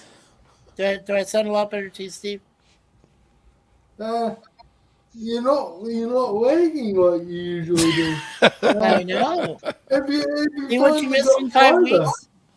I know. See what you missed in 5 weeks? We had an earthquake. Wow. Oh, 1 week. I had an earthquake. Oh, okay, yesterday. 1 week. 1 week. The Midas Array has been upgraded for 1 week. Yeah, 1 week. That's right. I had an earthquake yesterday. Yes, I know, Mercer. You okay? Yeah, I was right near the epicenter. I was like less than 20 miles. Hey, could you feel that earthquake yesterday, Mercer? Yes. Yeah. I was just wondering. I wasn't sure. Are you making fun of me? No, I'd never do that. No, not at all. No. Yeah. But I bet Norma went nuts. I bet the cat went nuts. I was making fun of myself. Ah. Shades of Grey got 0 stars. Okay, I agree with that. Yeah. Oh, got 0 stars? Yeah, Shades of Grey. Shades of Grey. Yeah. It was a quick Not a good show. episode. I would rather watch Shades of Grey 10 times than another episode of Strange New Worlds. Well, there you go. I'm with you, John. I'm with you. Well, I'd I'd agree rather with watch that. Shades of Grey than the first 3 episodes of season 1 of Discovery. Yeah. That too. Any episode of Discovery. Okay, Right. anyway. Or season 3. Or season 4. Oh, Well, season now, 3 was season the 5. worst. Season 3 was the worst. I fell Mr. asleep VP. during. Puke Discovery, Mr. VP. Yes, yes. I would watch Shades of Grey Before Enterprise, we know. 50 times before I before I voluntarily. Well, what happened to him? Well, Mr. VP, where'd you go? Must be the penal colony on New Zealand. They must have escaped and interfere with the transmission. No, Back, I think Mr. Vice President. No, I think Where are they you? realized he escaped from Rura Pente. Also, welcome back. Also, I'd rather watch. What? Someone changed my nickname. I'd rather watch Shades of Grey than Threshold. Oh, wait a second. You're just having problems again. I don't know, Mr. VP. It must be the Klingon dish array that's like blocking his signal. Yeah, the dish is full of gawk. There it is. Whitney, fix my nickname. I miss Nermal. Nermal, baby. Well, now that I seem to be operational again, would we like to proceed with round 3? Let's do it. Yeah, let's do it. Oh, you're up to round 3 already? Yeah. Yeah, you were just in time. The time zone really messed me up today. Did you? Because we changed time zones. When did you guys change time zones last? Early March, a month ago. I did last week. They did 3 or 4 weeks ago. Yeah. Okay. Because it's probably because I've missed so many weeks as well. But your guys' show used to be on at 1500 my time, and now it's on at 1300 my time. So it must have, in all those weeks that I missed, it would have had to have been on at 1400 my time at some point. We didn't change the start time. No. No, Brad, well, it's a distinct possibility. No, what I mean. Hope I didn't spread anything. What I mean is because I missed so many weeks, the sweet spot where it's 1400 my time must have been in those weeks that I missed, where you guys changed to daylight saving, but we haven't changed to winter yet because our daylight saving time is really. Wake up, Thomas. Because our parliament extended summertime a few years back. So Thomas, you're not watching Discovery. No, but we're talking about taxes there's and time zones. We're stalling. No excuse to fall asleep. You're not watching Discovery. I mean, no, Jeff, he could be watching paint dry. Well, that's still better than Discovery. I did fall asleep twice watching Discovery. I did even last night. I fell asleep watching it. I couldn't get to the end. I couldn't do it. Well, you guys kind of surprised me when you said that. Why are you even watching it, man? Life's too short. Well, it's like a hate watch. Employer. It's a hate watch, and then we can talk about it too. You know, before we lose John again, maybe we should play game 3. Yeah. Sorry, John. It's fine. It's my fault for losing connection. I don't know Not if at it's all. your fault, John. Probably not. I bet it was that bunny sabotage.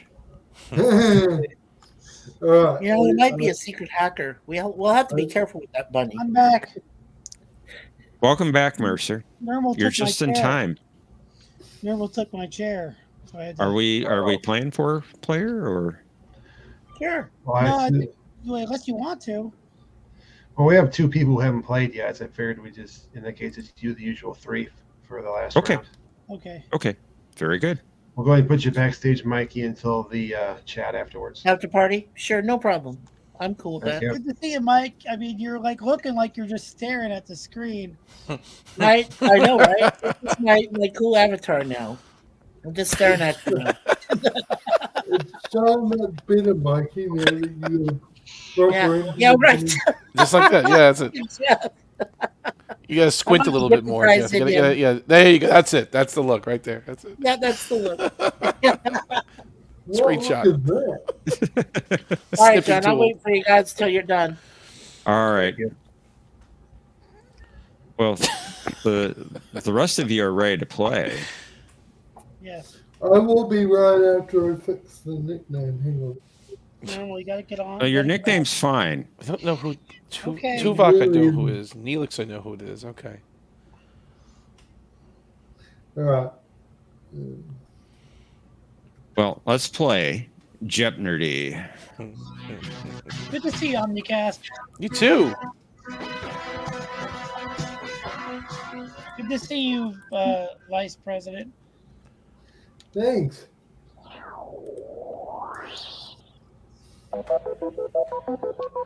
Oh, there's Orville categories. I don't even know what the other categories were because I just got here. Captain Proton Alter Egos. Oh my gosh. Janeway, fill in the blank. Our visual category is about Enterprise episodes. Oh! Damn it! No, this is hurting me more than it's hurting you. Celestial objects. And DS9 actors.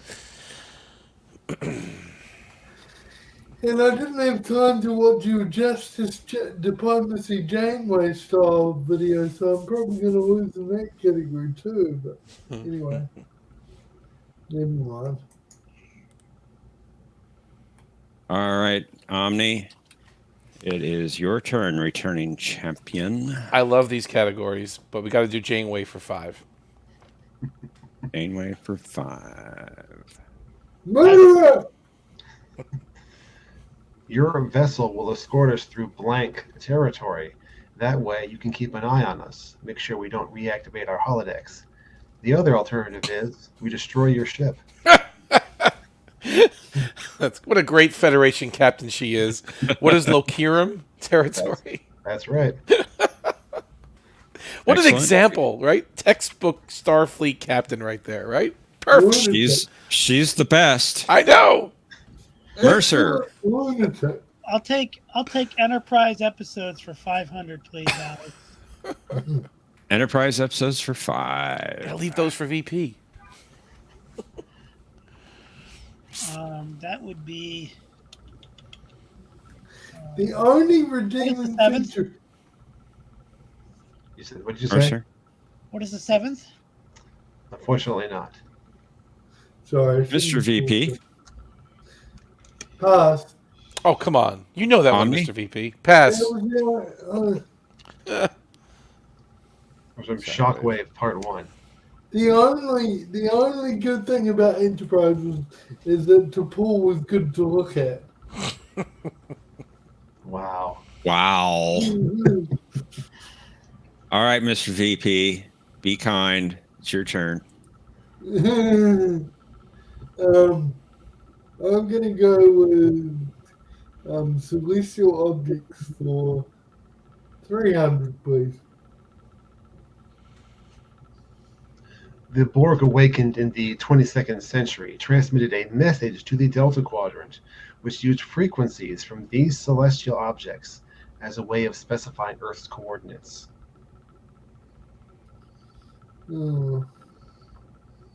Pass.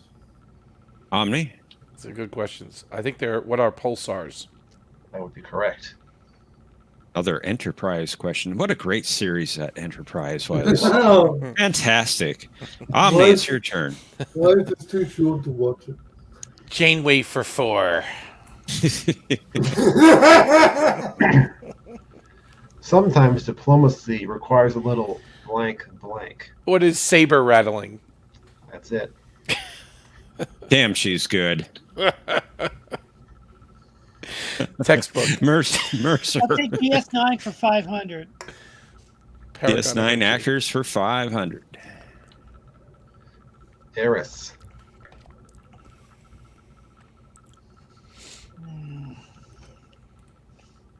You want the actor's name? Yes. Can I give you the species name instead? Well, you could, but that wouldn't get you any points. Heck, you'd lose points. I'm going to pass on that. Mr. VP. Pass. I think Okay. I should just. Somebody knew this concede question a few weeks around. ago, but I don't exactly know it offhand. So pass. Molly Hagan. Hagan. Mm-hmm. Mr. Vice President. Sorry. Okay. Interstellar. Sorry. Celestial objects for 100. After the Enterprise E was ordered to patrol the neutral zone during the Borg attack, Riker wondered why they were out there chasing these objects. What is comets? That's correct. I thought it was Berlioz. Just kidding. Omni. Janeway for 3. Target their blank blank. Time to take out the garbage. Target their cargo hold. What is cargo hold? That's it. Time to take out the garbage. Garbage. Mercer. I'll take Enterprise episodes for 400.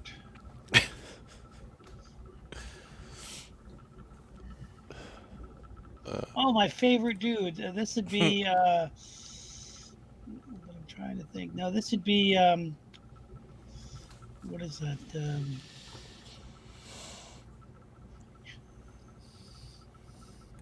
I'm not gonna guess. Wait. I'm gonna guess. It's gonna be what is. I can't think of the name of it. I'm gonna pass. But that's Captain McFarlane. Mr. Vice President. I don't know what the stupid episode name is. The garbage series. Pass. Omni. I don't remember the exact episode. He was in a few. Pass. Affliction. Okay. That's what I was gonna say. He was in a couple of them, wasn't he? Rivers. 2, I believe. I thought it 2. was. I was gonna say Affliction, but I thought it was the next episode that he was in. I might be a bit hard on Enterprise. Sorry, that last one was a bit hard. All right, Mr. Vice President. Enterprise, go for it. Just because you said that, Musa. Garbage series for 100, please. I don't have a category like that. I'm sorry. The series after Voyager for 100, please. Enterprise. I'm taking it. 100. He's actually doing it? You're doing this? It's episode 9. Why did I do this? Why It's did near you the do end this? of the series because he's on Earth.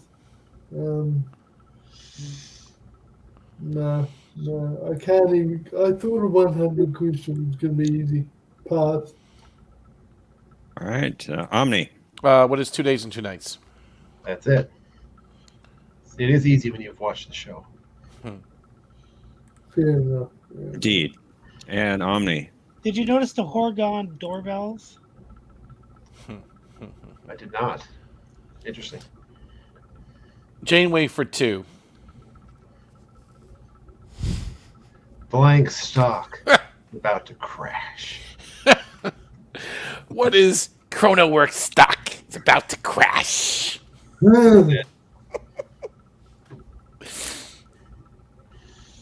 This is great. I love this category. This is perfect. Mercer.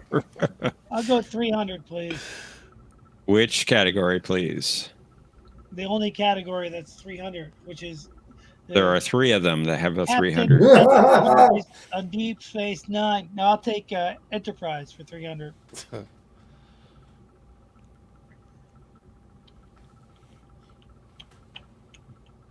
Oh, that's what's the freaking name of it? Give me a moment. What is Terra Prime? That's correct. They're getting excuse for a shadow on the screen. Very good. Mr. Vice President. Special effect shot. All right. I'll stop now. These are actors for 100. Esri Dax. Oh. Pass. Omni. Who is Nicole DeBoer? That's right. No, who is The my one and last only. girlfriend? Excuse me. All right, Omni, good steal. Your turn. Let's do Janeway for 100. Let's finish it up. This is one blank I'd like to forget. Time's up. This is 1 year I'd like to forget. What is year? That's right. Times. You know what you should have done? I love it. You know what you should have done, John? You should have put in some quotes from her role in Reba Williams just to throw people off. Oh, man. I would have definitely thrown them off. That's true. All right, Mercer. DS9 for 400. Vedic Barile. What is that guy's name? Yeah. Oh, it's that guy. Can't think of his name. That guy. That guy I can't think of, so I'm going to pass. Mr. VP. Guy. Pass. Omni. I think it's... Who is Anglum? Philip Anglum? That would Dude, be correct. man, you're good. If I was on a Lee? hot streak, I would be good too, but you're right. Okay, You Mr. were VP.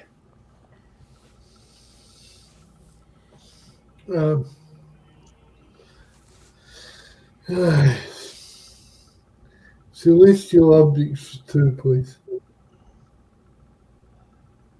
Q figured that the impending crash of the Braille 4 moon was caused by one of these celestial objects passing through at near right angles to the plane of the star system. No. Pass. Omni. What is a black hole? That's right. Also a Ferengi drink. It's funny. I review these questions ahead of time. Yeah. I just look. Grammatical mistakes mostly is what I'm looking for. Maybe a spelling error or something. And right before I brought this clue up, I thought we should have one for a black hole. Boom! There it was. Oh, wow. It was the very next one. All John right, didn't Omni. disappoint. Yeah. He did not. What episode was that in the Black Hole? That was Deja Q. Deja Q, right, he returns. Oh, okay. He lost his powers. Yeah, Where's that doctor? just change the gravitational constant of the universe. Like I did. How You am I just supposed to do that? I don't know. You just do it. Omni, it's your turn. Let's do DS9 for 300.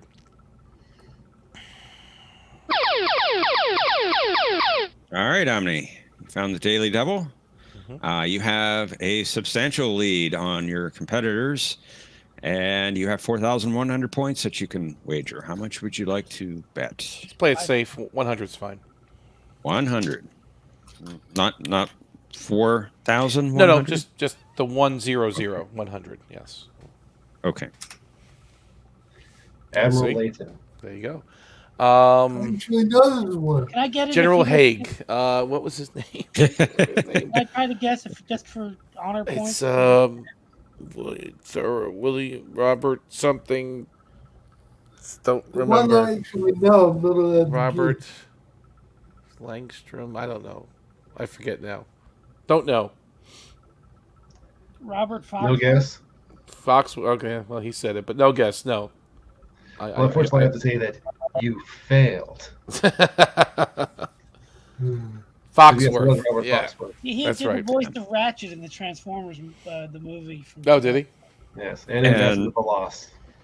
And he will appear later, as we'll find out, in Oh, Babylon yes, 5. he will. He will. In Yes, he Babylon 5, really? Yes, he was in Babylon 5. Mercer, it's your turn. I'll take Celestial Objects for 500. The shuttlecraft Galileo disappeared while investigating this quasar-like formation. Man, I'm really rusty today, guys. So I'm gonna have to pass. Mr. VP. I'm rusty too. Really rusty. Pass. Omni. Is it, what is the Murasaki something or other effect? I think that's good enough. Murasaki? It's Murasaki, then they had 312. 312. What you got? Now, Thomas, all I said was an actor was going to be on the show. It's not like I was gonna revealed say, what the character does, what the character's name is, or anything like that. Omni I revealed was his gonna name. say, Stuff it. Cybertron. To drag you to sick bay. Patrick, we're going to be on Monday evening. Thank goodness. Everyone was afraid we were going off the rails here with Babylon 5. Well, we'll be on Monday evening, and then probably not the following Monday, but we'll be back after that. So. All right, Mr. VP, it's your turn. He's signed actors for 2.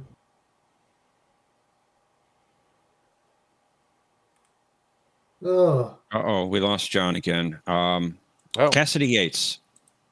I should know this one, but I can't think of her name, and I'm kicking myself because she was in Orville too. I'm sure Mercer knows. Think of her name.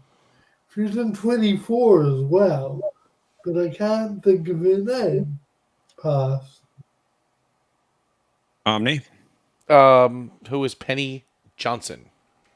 Oh. That's I correct. knew that. And if there was a buzzer, I knew you knew that. I would have won if there was a buzzer. Okay, Omni, it's your turn. Let's see here. Let's clean up this board. Let's do Celestial Objects for 400.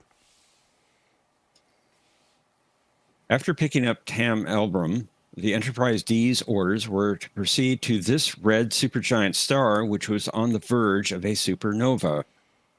Oh, I don't remember the name of that star. Pass. Mercer. I know this. Let me think for a minute. It's right on the tip of my tongue. It's got like a cool name. I pass. I was going to say Krypton. Mr. VP. Krypton. I can't remember for the life of me. I know this. It's going to kill me. Not Garushka. That was the... What was it? What is Beta Stromgren? That is a cool name. You're right. I just remember it had a cool name. I want to go to bed. Apparently, John says StreamYard stock is about to crash. Are we using ChronoWorks technology here? Is that what we're using right now? It's a distinct possibility. That's funny. John may need my assistance again to get back in, so hang on. No problem.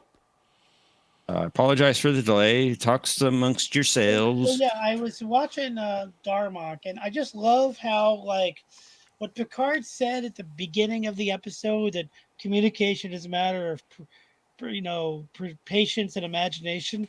That was the moral of the episode, is that he learned to be patient, even in the face of, them being chased by some entity. He was patient, and he was imaginative. He tried to get into, like, their train of thought. It's total Star Trek to me. It's totally Star Trek. Yeah. That's one of the best episodes. Yeah. So I just love it. Right, he did get the captain's coat, which they revamped a little bit after that one. I like that version better, actually, with the shoulders, the shiny vinyl or whatever, pleather or whatever the hell it was. I heard that the reason they hated that jacket on the set because it smelled the set up. Oh, really? No, yeah, it just had that pleather that you get, Really? Yeah, that's why they didn't like it. Go ahead. It had that suede smell that you get when you get like those old leather jackets. Yeah. That smell. Yeah. They hated that on the set. That's crazy. So they revamped the jacket because of the smell. That's interesting. No, I think even with the revamped version, they still got the smell. But so they changed the shoulders a bit. They made it like a cloth shoulder versus that pleather one. But the writer of that episode is Joe Menosky. I think I said it earlier, and he wrote different kind of episodes. If you follow his work on the Next Generation, Voyager, DS9, he wrote some really good ones and some interesting ones. I started to. Yeah, it looks for like a John's while, back. I started Yeah. to follow different I've episode returned. writers like Weddle Mhm. and Johnson. I think their names were. They always wrote the same kinds of episodes. Yeah. David Weddle and somebody else. They always wrote the same kinds of episodes. I don't remember Weddle. Shall we play the game again? Put me out of my misery since I've only got 200. Wow. You're beating me. All right, let's continue. Mercer, it is your turn. Enterprise episodes for $2,000. I've got 200 for you. All right. Oh, that would be. Well, no, I'm not going to say it. I'm not going to say it's that episode because I could be wrong. All right, whatever. I'll do it. What is United? That's correct. Very good. I'm good to see you back, John. Thank you. Yes, welcome back, John. And you're good at saying Mr. that it's correct. Just keep saying that's correct every time. Do my Mr. best. Mr. Vice President. I don't think I'm going to get any of these right because I don't really I'd follow be kids. surprised. Okay, 100, please. Tom Paris. What do you mean? What character did he play in the Captain Proton program? Oh.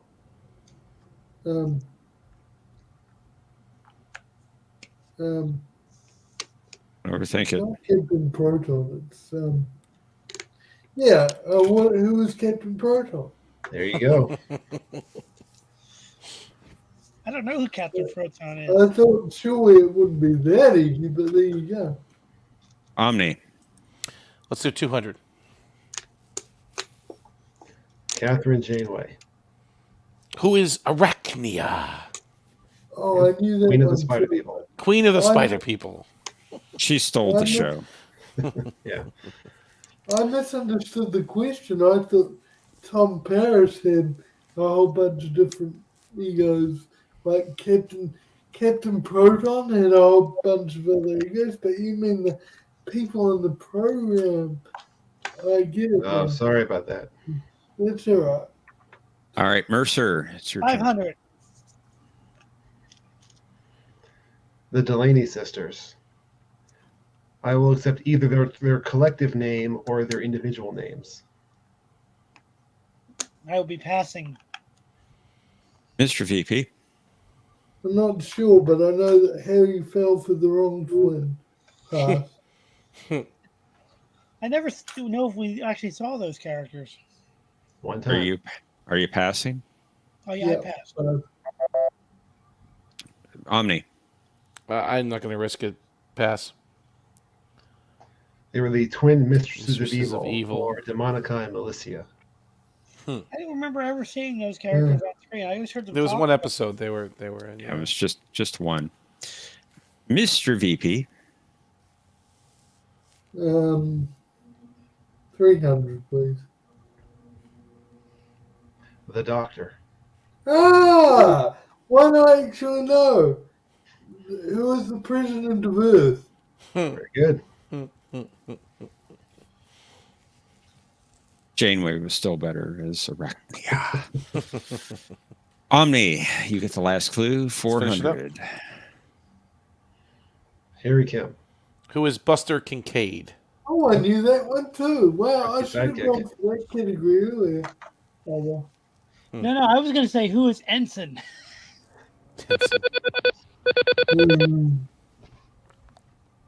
All right, same room, guys. I'll put the link into the private chat. Let's head on over to Final Jeopardy, I feel where like our I've seen myself already. category is O'Brien Must Suffer.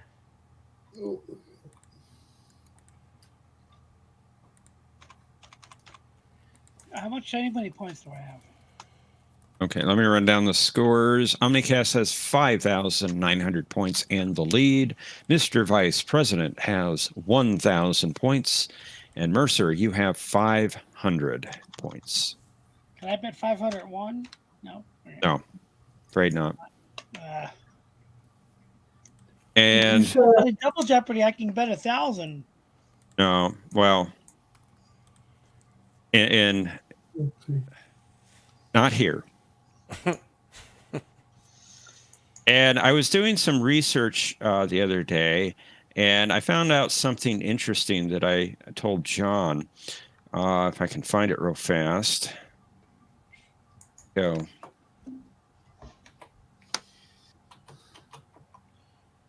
I can't find it. There are certain scores that are bet amounts that you cannot bet in the game show. Those include 69. Are you serious? Come on. 666. Really? And then there were two numbers that were associated with white supremacy that you could not bet. Oh, okay. And I can't find those numbers offhand. Even if that's your best bet, they won't let you bet it? I don't know. That's a good question. Okay. Get these entered. I'm guessing the white supremacy one is number 88. I'm taking it you're Tuvix, Mr. VP. Oh, I don't know. Are you Tuvix? Oh, I put my bid amount in my. No, I put my bid amount in the into your name thing. I'm too tired. No, so I'm not Tuvix. Someone beat me to it, dude. I don't see you then. Sorry, I was half asleep and put my bid amount in the username thing, so I didn't even join. I don't even see that. Okay, there you are. So who put Tuvix in there? Who do you think? Probably Thomas or Bunny. It's the bunny. Come on. I have a question for you. Who do you like better, Oxmix or Krakow? Oxmix. All right, let's reveal our clue, shall we?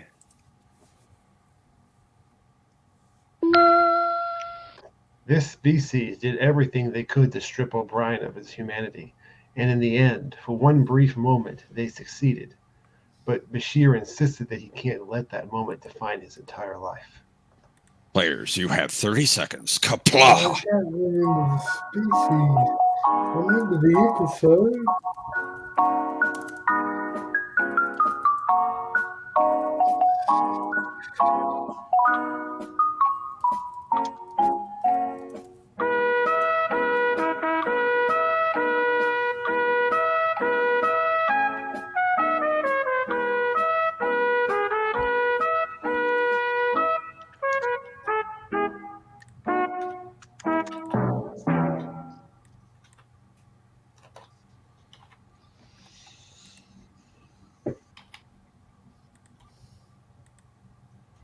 Responses entered.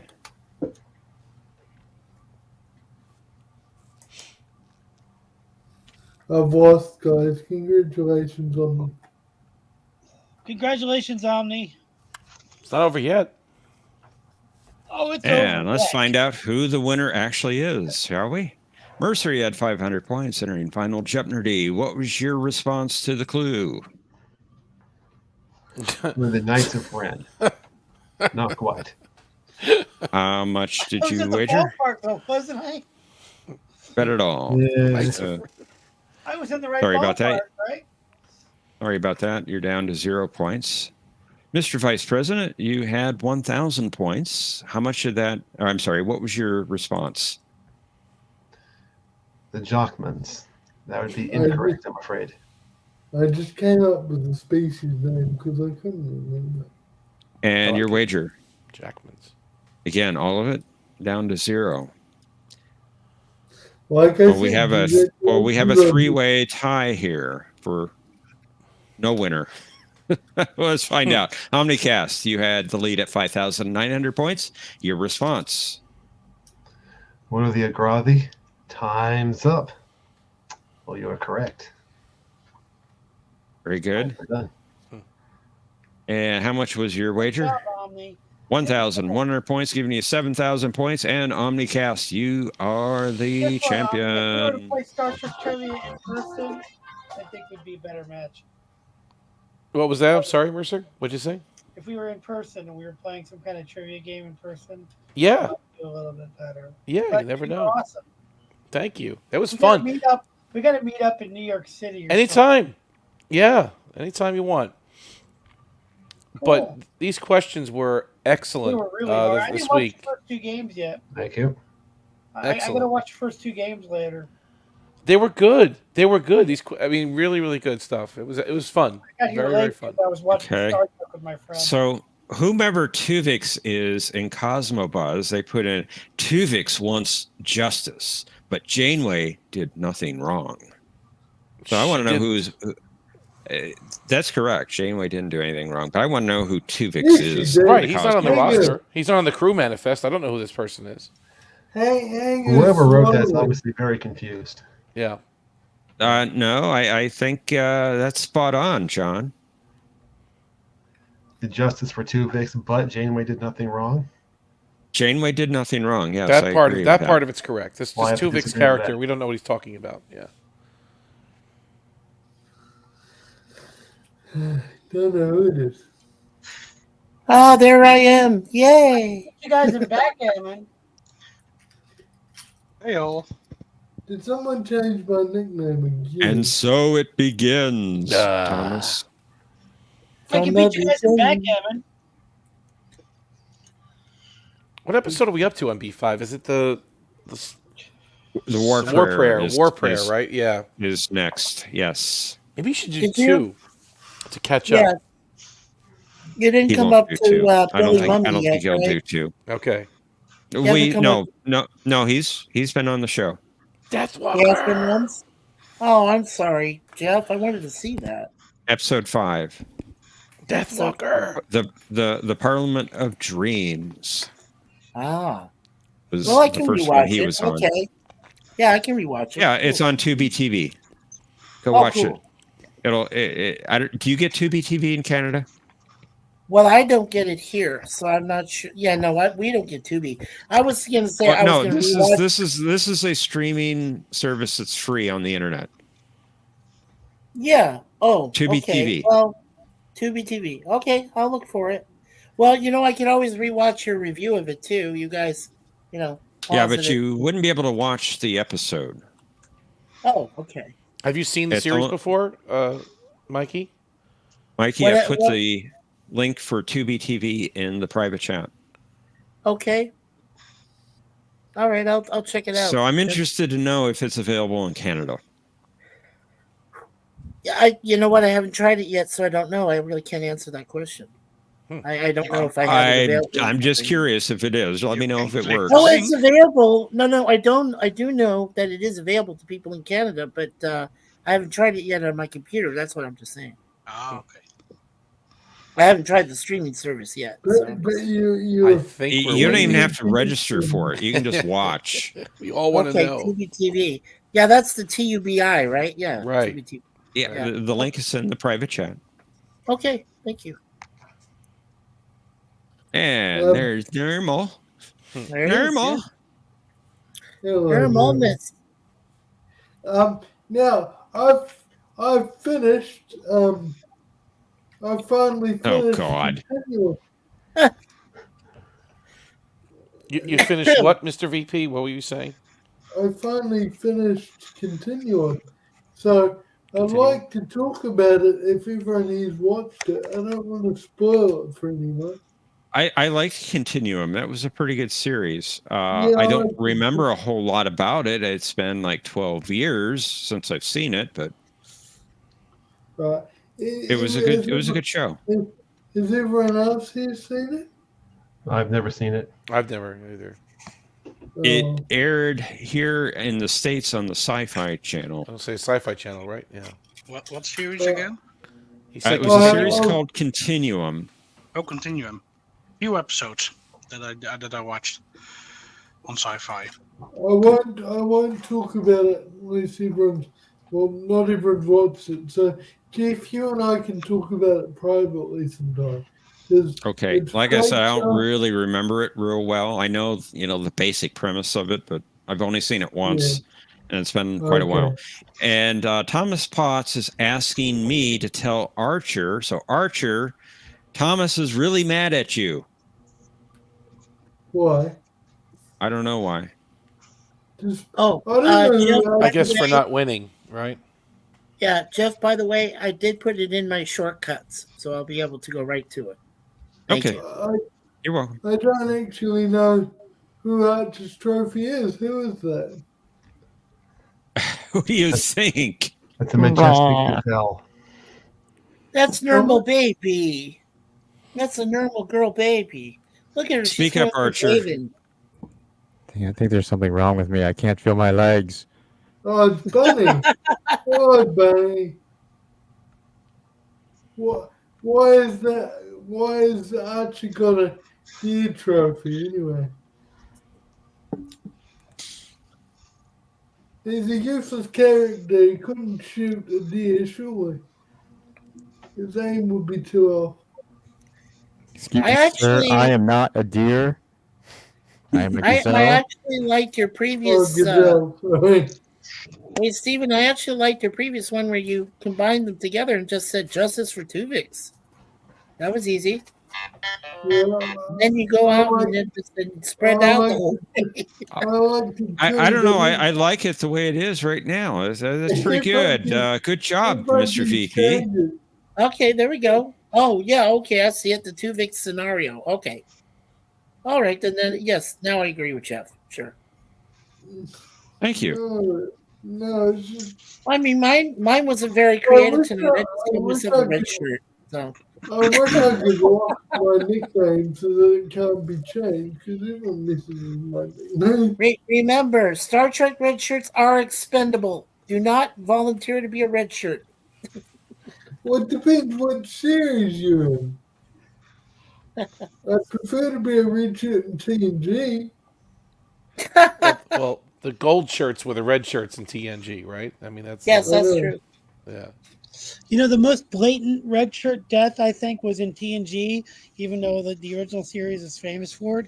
And that is the episode where the silence has lease, because Wesley was sitting in that chair for a whole episode. But then when they needed the guy to die, it was That's funny. the black guy with the red shirt. And he dies just by sitting there. That's true. That's a good and call then out. he's, Wesley comes back at the end. Wesley's shift was over, and then they had to call him back up. Yeah. But it was the most blatantly, like, let's make sure that Wesley's not in that chair so that this guy could die in the most unceremonious way possible. And it sounded painful too, what Galen did to him. It was blood boiling or whatever it was, right? So blatantly terrible. And Pulaski did nothing. She just waved the tricorder over him. She did absolutely nothing. Just kept waving it back and forth, and he just dies. Brad Wolf, are you getting brainwashed again by the bunny, just like Thomas gets brainwashed? Janeway is not a war criminal. I think you are. Yes, she is. I tend to agree with Brad myself. Okay. But there's one is the bunny getting to you, John? Now I'm really concerned. No, there's nothing to do with the bunny. You know what I think it is. Well, you know what? I had those problems all those times, and I'm saying honestly to John, I hope I didn't send a curse your way or something to do with StreamYard. Because it was giving me hell. So. I'm not going to take slander from a man that's not even in uniform tonight. I don't have a uniform, sir. It is a plaid uniform. We all know it is. Well, actually, in this avatar, that's a St. Patrick's Day shirt that the lovely Suzanne bought for me. And I thought it was a great picture. She took a picture of me, and I said, you know what? This fits my avatar perfect. It really does. I mean, I love my cats, and they were great, but I'd rather have my picture here. That way people know who I am. I don't Patrick, I love your picture, and you do now. That's so I'm just an old man. What do you expect? Who is that? Who is that man? I don't know who that is. Yeah, I don't recognize that. Is he a member of the Voyager crew or Maquis? Which one? He's in the transporter buffer. He's still in the transporter buffer. Okay, like Scotty was. Tuvix. Oh, I'm stuck in the transporter buffer. Let me out. Oh, wow. And he Where'd you got kicked find out of that? Cosmobus for some reason. Yeah, where'd you find that avatar? Oh, that though? was you. That was me. Wow. Wow. He's resurrected. Well, People. I do apologize to the bunny for saying that was you. That was just perfect. I'm an honest man. I will admit when I'm wrong. Doesn't happen often, but I was wrong there. Okay, so let's do a recap because we were talking about this last night, Jeff and Omni. We said that Yeah. Janeway did nothing wrong. We Nothing. understand the problem that happened with Tuvix, but Janeway didn't finish off the Borg. We had to wait till Picard season 3 to find out. Well, Janeway didn't do all her job. She messed him up pretty good. Wait a minute. Wait a minute. Was her job to wipe out the Borg? Well, she was the best person for the job. She was in the Delta Quadrant. Not like everybody else, rushed to her aid and said, "Oh, we're going to take on the Borg." She did it by herself practically. Well, I would say her issues with the Borg were one of the reasons I consider her a war criminal. Really? Yes, I agree with you, really. John. Really? Yeah. Well, I'm not questioning you. Well, no, John, I'm not questioning you. But don't forget, one of the Borg asked Picard to shoot him, and he did. So, I guess that doesn't make him a war criminal or a criminal either. Actually, the officer asked to help him, not shoot him. But that's beside the point, right? Well, they earned a mercy. Okay. So. But John, please explain because you're impugning the name of a well-respected member of Starfleet. I mean, she's okay. Textbook captain. I know. Stretch. No, what I'm trying. Okay, the point I'm trying to make is that Janeway, through no fault of her own, took out all these Borg, and now they consider her a war criminal because she blatantly killed them. No, she was defending her crew and her ship. That's all she was doing. She wanted to make sure they made it home safe. No. Well, as Chakotay said, she's letting her desire to get her crew home to blind her to other options. Mm-hmm. Because in her own words, she said she was making an appeal to the devil. In my opinion, I will 100% agree with Chakotay in that situation, is that the idea of just getting Voyager home was not worth the compromise of helping the Borg against their enemies. You could argue that letting 8472 take out the Borg may have left everybody better off afterwards. And even if it didn't, how many people did the Borg assimilate after that, after Janeway helped them defeat 8472? So I mean, she was speaking metaphorically there, though. We know that. I mean, she was actually quoting Captain Picard in his log, right? Thinking that. Yeah. I don't think Picard called them the devil, but they're, basically the devil. They're irredeemable. But then even Picard, though, disagreed with the plan to wipe them out. Right. Even though he said that. Yeah. Well, okay, so are we saying basically if Janeway had just let Species 8472 take them out and destroy them completely without any interference whatsoever, that would have been the right thing to do? I think it would have been the right thing not to aid an enemy of the Federation, which obviously the Borg have proved themselves to be on many occasions. We also know later on that she was able to form an agreement with 8472. They turned out to be very reasonable. But at the time, 8472, they even said the line in the episode that what happens when they're done with the Borg? They're going to come after everyone else. Death to all, or your galaxy must be purged or something, right? Interpretation of Cass. Cass's word on that. Here's a dumb question. Did the Borg ever assimilate the Krenim? The time guys? Not that we know of. I mean, I don't know. Possibly. Okay. Well, why do you ask that? I think so. Well, the reason I ask is because Oh, they did. Actually, I'll tell you why. You had the question of Year of Hell. I watched your video, by the way, John, as I always try to faithfully do, so I can answer some of your questions, which again were awesome. But I just that Year of Hell part 1 and 2, and I thought Kurtwood Smith, from that '70s show, great role for him. RoboCop.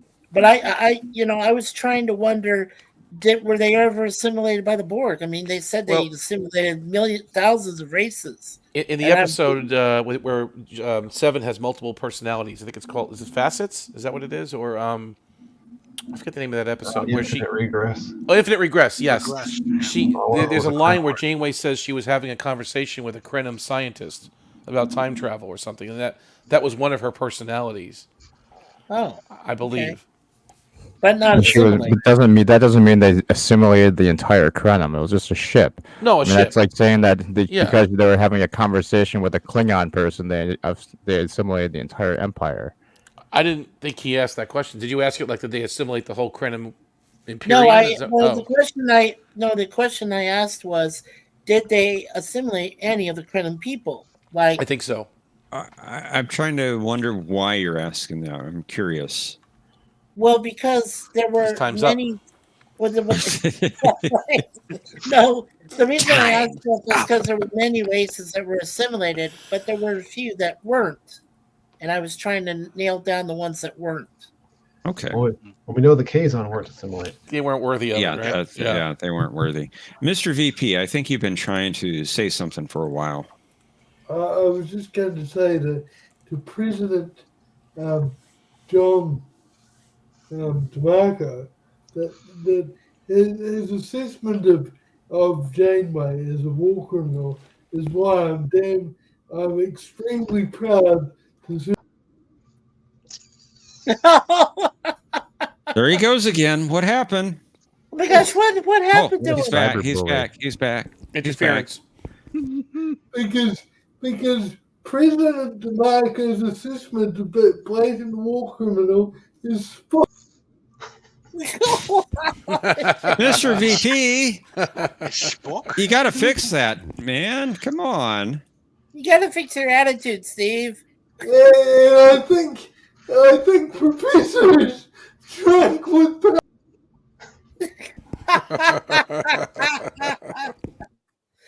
What's happening to your connection, Mr. VP? I don't get it. And Pete's the board runner. Pete's the board runner. He's drunk with power. Oh boy. Hey, Steven, I gotta ask a favor of you. Steven, I want to ask you what is your time difference right now between my Friday night topic time that I do at 8 p.m. Eastern Standard Time. So what time would it be for you, or are you going to be asleep at that time? Well, hang on. He will be in the future then. What time is it now for you, Mr. VP? Well, what time is it now? The Eastern Time is what you guys use for Jeopnerdy, is it not? Well, I use Eastern Time because John lives in the Eastern Time zone, so I guess that's sort of accurate, I guess. Yeah, so in New Zealand, what time is it now? Is it like 16 hours? Right now it's Sunday, the 7th of April at 15:23 hours. 15 and 23 hours. Oh, okay, so it's 3:23 in the afternoon. 16 hours. Yeah. 16? Is that right? 16 hours. Yeah. So 8 o'clock Eastern. 8 o'clock Eastern would be what? 1 p.m. for Mr. VP. 1 in the afternoon. For him. Yeah, it'd be perfect for him. Well, ask him. He knows his schedule better than we do. Stephen, would you like to come and visit us at our live stream next Friday? We're celebrating 1 year of streaming on YouTube. So, channel. I've got two questions. So, on Friday, it's Friday. It'd be Saturday for you. It'd be Saturday for you. But it'd be in the afternoon, right? Yeah. Yeah, I probably couldn't do the right on because it'd be 1,300 hours for me. I probably couldn't be right there at the start. I could probably get there about half an hour in. Okay, that's fine. If you can get in a half hour in, that's fine. We went about 3 hours. Oh, no, we went longer than that last night. So we go a long time, okay? I'm asking you. I'm asking if you're able to, Stephen. Please come because I would love to have you be a part of our panel, and you Yeah, get to meet a that'd lot be of great cool. people. Yeah, Yeah. that would be really cool. So it's this coming Saturday for me, correct? Like, Yeah, that's like correct. So if you're 16 hours, so if you're 16 hours ahead of us, Friday night at 8 p.m. is when we start. So then if I'm yeah, doing my math correct, that would be right just after noontime Sunday for you. No, Saturday, 1 p.m. Saturday. 1 p.m. Okay. Saturday, right? No, it'd be 1 Wednesday. p.m. So Okay. I could probably join you one. Heckle fishes at it again. Thanks, Heckle. Could be Thursday. Why not Tuesday? Nothing happens on Tuesday. That's when shipments come in. By the way, But Fizbin. as you can tell, I'm from the future, and I can tell you from the future, Trick fans have now evolved, and they have a very dim view of Enterprise now. They're saying it's as bad as new Trick. Yeah. Do you want to wager on that? Wow. What are your now Jeff's got a sources? gambling bill. I don't know if he's a betting man. I'm also from the future, but luckily not that far in the future. How far are you ahead in the future, Patrick? Sorry, what did Patrick ask? How far is Patrick in the Netherlands there? 6 hours. You're 6 hours?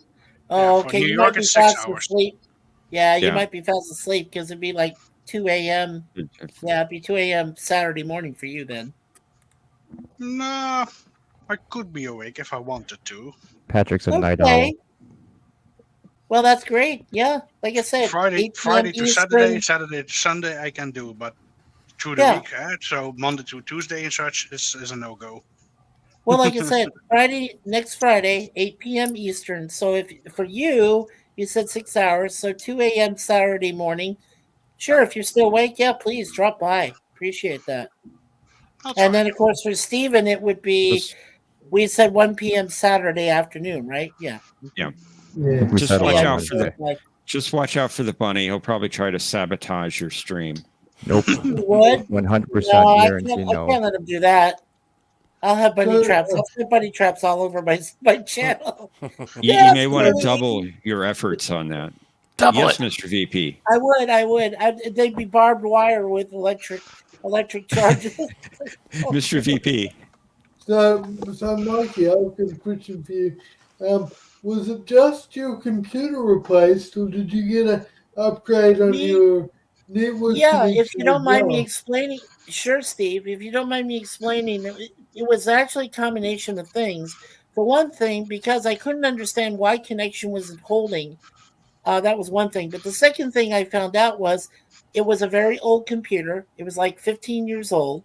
And it had 2 viruses on it embedded inside the computer, inside the hard drive. Yeah. And that would do it. So Implanted by the bunny. Yeah, probably. So he was trying to sabotage you back when. Oh, way back when. He succeeded. He may try again, especially it says he might do it's a special 1-year anniversary. He'll double his efforts. So you may want to try to quadruple your efforts. Wow, I'll you're quadruple just on my a roll with efforts. your bullying tonight, aren't you? I don't know what you're talking about. Suzanne's laughing too. So Hilarious. this whole time, it had nothing to do with your internet connection. It was just the PC itself. It was the PC itself because it was just so old, my friend, and Because and of the interference from the bunny. Yeah, more likely. It turned out a dial-up connection is enough for StreamYards. I felt ancient. You know that, Patrick. I felt so ancient. I was He's like, 56K. This It's must enough. be dial-up. Yeah, I was thinking that. V2. Yeah, it was the PC. It was so bad. Yeah. Because of the That bunny. was why I got rid of it. All right. But, It's open season now. I was holding back. Rabbit season. Duck season. Rabbit season. Duck season. Duck season. If that was holding back, I'd like to hear Rabbit not season. holding back. Duck season. Duck season. Rabbit season. Fire. Now, I've got a question for Patrick. Patrick, over in the Netherlands, do you do dates the correct way round, like the British Empire and like New Zealand and Australia, or do the Netherlands do? Day months year. Oh, so you do it the right way around, not the incorrect way around like Americans. Very good, very good show, Sue. Very good, very good. I'm happy about that. Canadians, despite having His Majesty the King of the United Kingdom as the head of state, I do believe Canadians are misguided and have the date the wrong way around, the same as the Americans. Is that correct, Mike? I don't think so. Well, I think you drive on the wrong side of the road, perhaps, and you also look at the calendar the wrong way. It's supposed to be the month first, then the day, then the year. That's the proper way. Oh no, Okay. No, it's not. Now I know our Year? military What, does it the computers? wrong way, and our Yeah. police departments and officials do it the wrong way. But the right way is you name the month, then the day, then the year. Well, That's the right way. Up here we drive the wrong way. We don't drive like the British do. You know, like back I in the UK. personally, You I drive personally first. think it should be the year and then the month and the day. So Right. year first, then the month.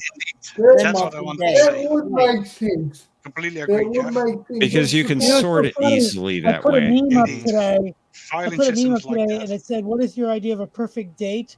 And then I wrote, "Well, 2 digits for the month, 2 digits for the day, and 4 digits for the year. Everything else is a messed up format. That's why I'm single." And I think want to they- thank Thomas Potts. He got me the 3 numbers that are that you cannot use in a bet Not on allowed to be said. Jeopardy. Oh, okay. I never even So looked in at it. addition to 69 and 666, the white supremacy numbers are 14, 88, and 1,488. Wow. Okay. Wow, didn't know that. Why Did- 14? I didn't know that either. I Hmm. was looking up Jeopardy trivia Mhm. for our Ah, library cool. Jeopardy game Why that's coming up. 14? I know why 88. Oh. Well, Jeff, I mean, the 3 6s is for obvious reasons, I think. And the 69 is as well. Oh, for obvious reasons, yes. And Yeah. the 88's obvious because that corresponds to 2 H's. So that's And why no Back that's to the bad. Future But questions. what about the 14? I don't get the 14. It's somehow associated with white supremacy. Okay. I I don't why. know. I've never heard that before, but Yeah. thank you, Well, Thomas Potts. Yeah, I appreciate that, Thomas Potts. But it does have something to do with the KKK. That's what it has something to do with, Jeff. Yeah. Okay. Yeah. I knew that. That's all I'm going to say about that because I don't want to go much more. I don't want to, affect. Yeah, we should probably leave it at that. Yeah, I think so. Sorry. Yeah.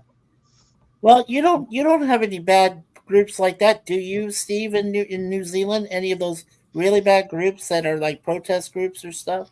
They're bad. Well, they have people that hate Enterprise and they're despised. It's a splinter group. It's not really well respected. Yeah, it's not well respected. That's true. Yeah. They It's a have the fringe KK movement. Kangaroos. Yeah. Well, you know. You don't have kangaroos. You're thinking of the country next door, buddy. Well, he is off his meds, so you have to give him a little slack. The KK Kangaroos are at war with the koala guard. bears. Well, remember, baby ones are called Joey's. Although I do wish I was Australian instead of a New Zealander, but that's a long story. Yeah, do you love kangaroos, Stephen, or Joey's, the little baby ones? Well, we don't have any kangaroos in New Zealand. We do have a similar species called wallaby, but Wallabies. That's it. Okay, thank you. Yeah, wallabies. Okay, that's but right. we The don't kangaroos have- are stuck on the big continent we of have Australia. we have Whataburgers in Texas. Is that similar? No. No, but the Wendy's is. And to answer your question about bad groups, I would just say that there's bad groups in every country, unfortunately. Yeah. I won't. And you are supposed. And the worst of the bunch is that Enterprise hater group. Yeah.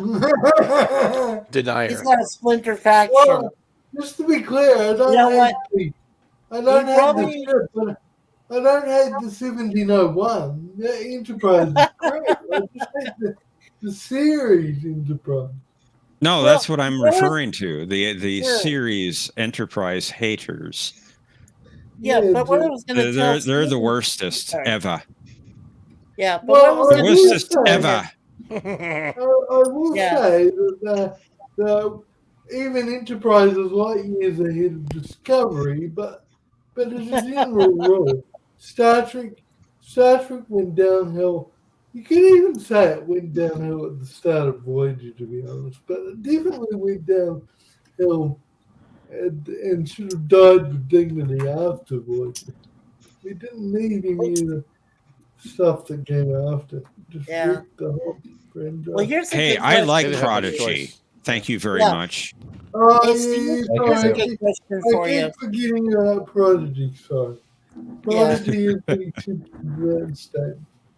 All right, Stephen, I have a question for you. Since you're a What's Kiwi that doesn't like Enterprise, would it be very embarrassing if you met an Aussie who did and liked the series?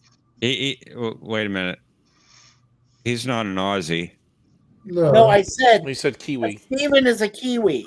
He's in New Okay. Zealand. Okay. So what I meant to say was, as a Kiwi who doesn't like Enterprise, would he be embarrassed if he ran into an Aussie who likes Enterprise? Or what would you do to him?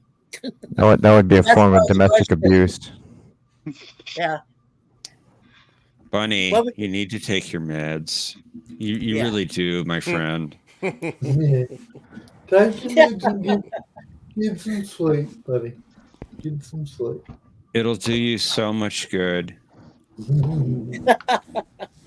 You need to trust us on this. Peace We do this. We and do this tranquility. Out of love, Stephen. Yeah, we do this out of love, Stephen, because we missed you. Gosh dang it, you were gone for so long. I almost thought you Yeah. died, man. Jeez, I'm sorry Well- I made you worry so much. I was worried. Well, I was getting accused of making him disappear. I mean, supposedly he was going to testify against me in some regard. I don't know. Some book And then I radiation made him conspiracy. disappear before he could. Oh man. And then There's fake the nothing Discord weird or account for him. particular against other than your misguided allegiance to Janeway and Enterprise. You don't believe anything. What was that you said too, Patrick? I didn't quite hear what you said. And then he was blamed for making a fake Discord account. Yes, I got blamed It's for not that a fake too. account. Professor, you have admitted that you've been in secret talks behind the scenes. On the very same account that I always use. And having secret And- meetings, on a secret Discord channel. It was not secret, it was just It- private. I was invited there. So it's not secret because you're invited there? Then what's the Discord channel name? I would have to look it up to be Sure, honest. sure. Are you Okay. talking Keep about hiding my- it from everybody Are else. you talking about my new channel? Have your secret meetings. Is he talking about my new channel? Because if he Yes. is, I can. Yes. Well, you're shutting it down anyway, right? Well, no, I don't want to shut it down. Too much now that the garbage business on is it. done, we can shut it down safely. Sorry? Yeah. What was that? Sorry, Bunny? Repeat, please. Or Gazelle, or whoever you are, just please. Repeat. I don't repeat myself. Oh, he repeats himself all the time. Don't No, he believe that gets Thomas to do that. nonsense. What? Please say what you said before, because I didn't hear you properly. I will not. Oh, well, you lost. Moving right on. Okay. Funny, you need to take your meds. You can do it. You will do it. Okay, now you sound a little bit creepy, didn't you? Well, guys, Wow. I appreciate John. Great questions, and as always, and Jeff, I appreciated again you and Omni for big support last night of our topic stream. I really do appreciate that. Of course. And like I said, fun. this is a personal, and this is a personal invite, like I said, to everybody here in the panel and Brad Wolf and everybody who wants to come by. Like I said, it'll start next Friday at 8 p.m. Eastern Time, 7 o'clock Central. And we're going to be celebrating 1 year anniversary of our streaming. And I'm excited. I'm ready for anything that night. So if you guys want to come on by, you're more than welcome. Not anything. There are certain things you don't want on your channel. Well, that's probably true. Yes, Trust me on this. Trust me on this. Well, she knows too. I'll try to not fall asleep on the couch, Mikey, like I did yesterday. Okay, Patrick. Yeah, but I'd love to have you there, and Stephen, of course, I'd love to have you too, buddy. I want you to come by. Absolutely, guys. And Mercer, don't forget to bring Nermal. If you come by too, Mercer, you're welcome, Brad Wolf. I love when you attend our chats. I do. And Mercer's definitely invited along with Nermal. So, when is it? Nermal.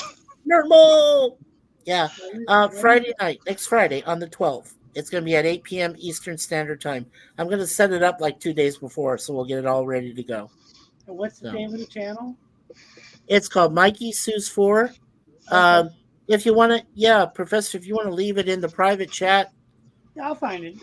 My channel. Oh yeah, it's easy enough to find, Mercer. Yeah. But I'm gonna scoot out on you guys. Take care, everyone. Have a good night, Mikey. Take care. Yes. I'll try to bring Normal if she wants to come. Well, bring her because Moon Pie and Deja Vu love Nermal. And the girls can have a cat cluck. All right.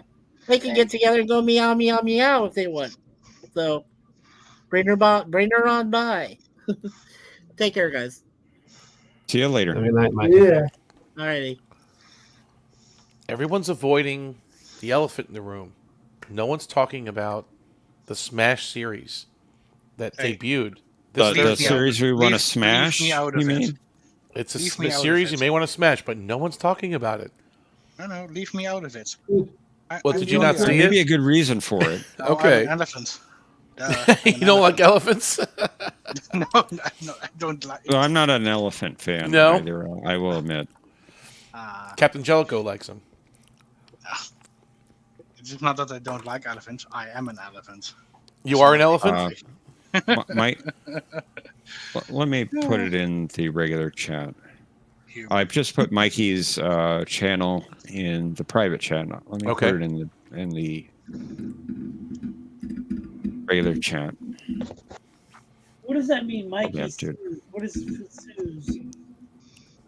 His wife's name is Suzanne. Oh, cool. My cat's name is Normal. And I bet 4 as in those 2 and 2 cats. Maybe. Possibility.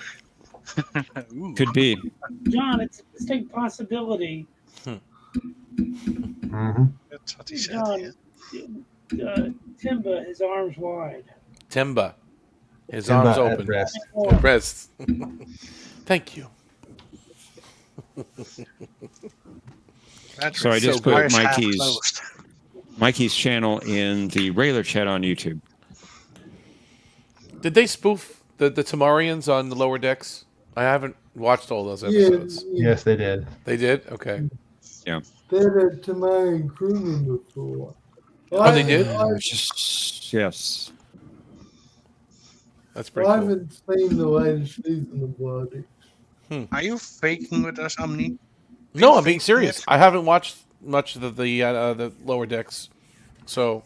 I wish I had not. It sounds fake. No, I'm being serious. I mean, it's on a great network. Doesn't mean I watch everything on my network. You know, But that is demanded by your employer. there's a message and then there's a messenger. Okay, I'm just a messenger. Yeah. So you'd much rather By the way, I want to waste time with Puke New Worlds and Enterprise. I thought it was Puke Discovery. Didn't you call it Puke I wanted Discovery? to tell you. Yeah, Puke Discovery and Puke New Worlds are as bad as each other. I thought you called it Strange New. What did you used to call it? What was it? Oh, I call it Strange New Continuity Headaches. SNCH. Okay, right. I will say this: it's Maritza who's dead. It's Maritza who's dead. Eamon Maritza, Yeah, file clerk. yeah. Was it Discovery? Discovery who's dead. Discovery was good for nothing. Oh, I'm sorry. I don't want an STD. It's the gift that keeps on giving. Now, Major. Withhold my Oh, thank God it's almost over. Thank God it's almost over. It's only 8 more to go. And there's a big thing that's going to happen. We don't know what that is.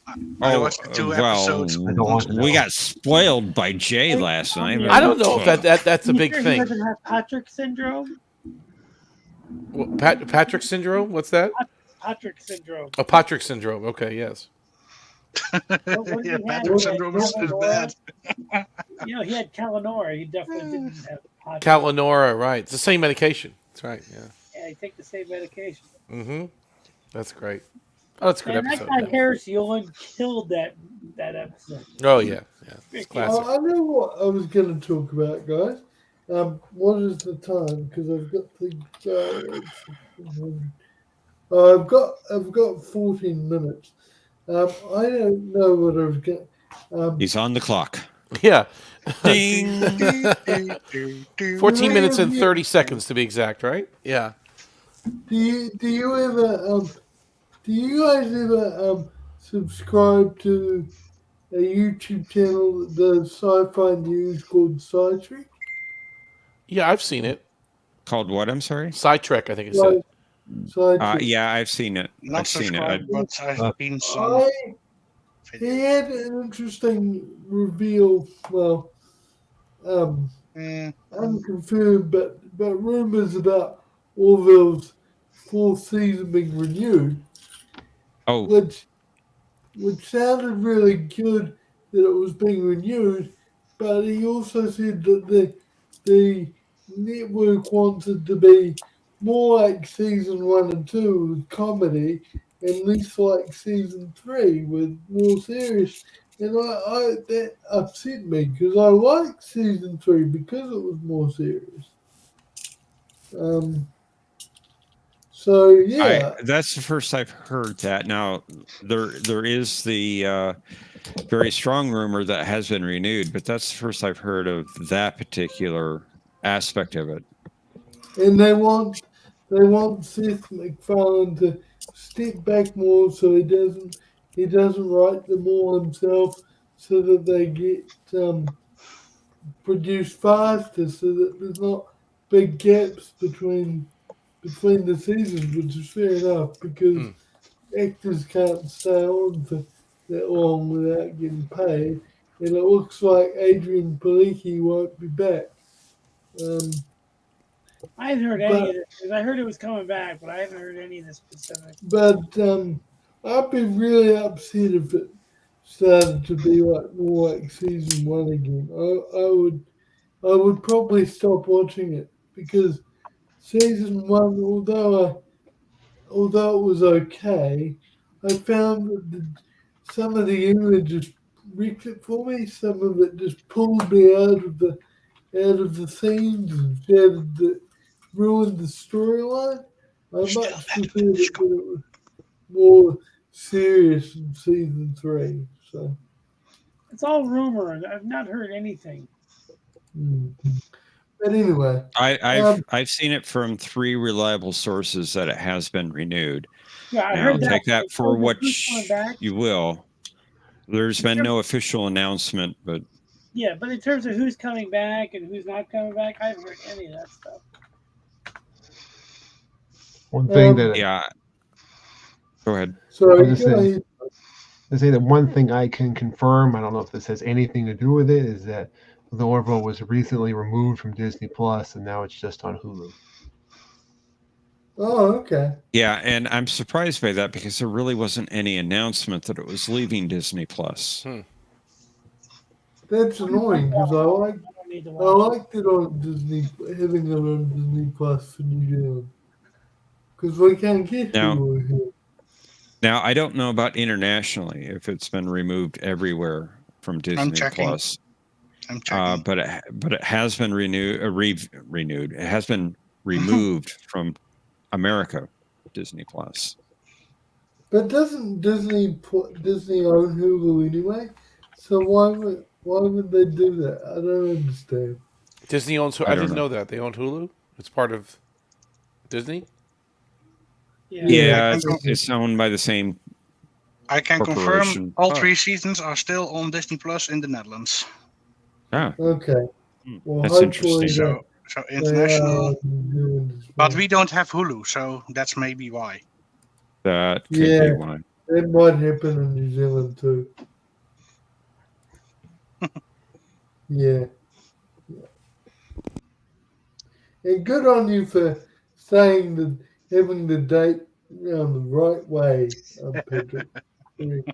But I do agree. In a perfect world, I'd prefer Jeff's method of the dates, but because doing it the standard American way is only confuses the issue because it does. Yeah. It's like mixing it up. At least Jeff's way will be going from more general to more specific. If you do it the American way, then it's going from more general to start with to less general and then more general again. So yeah.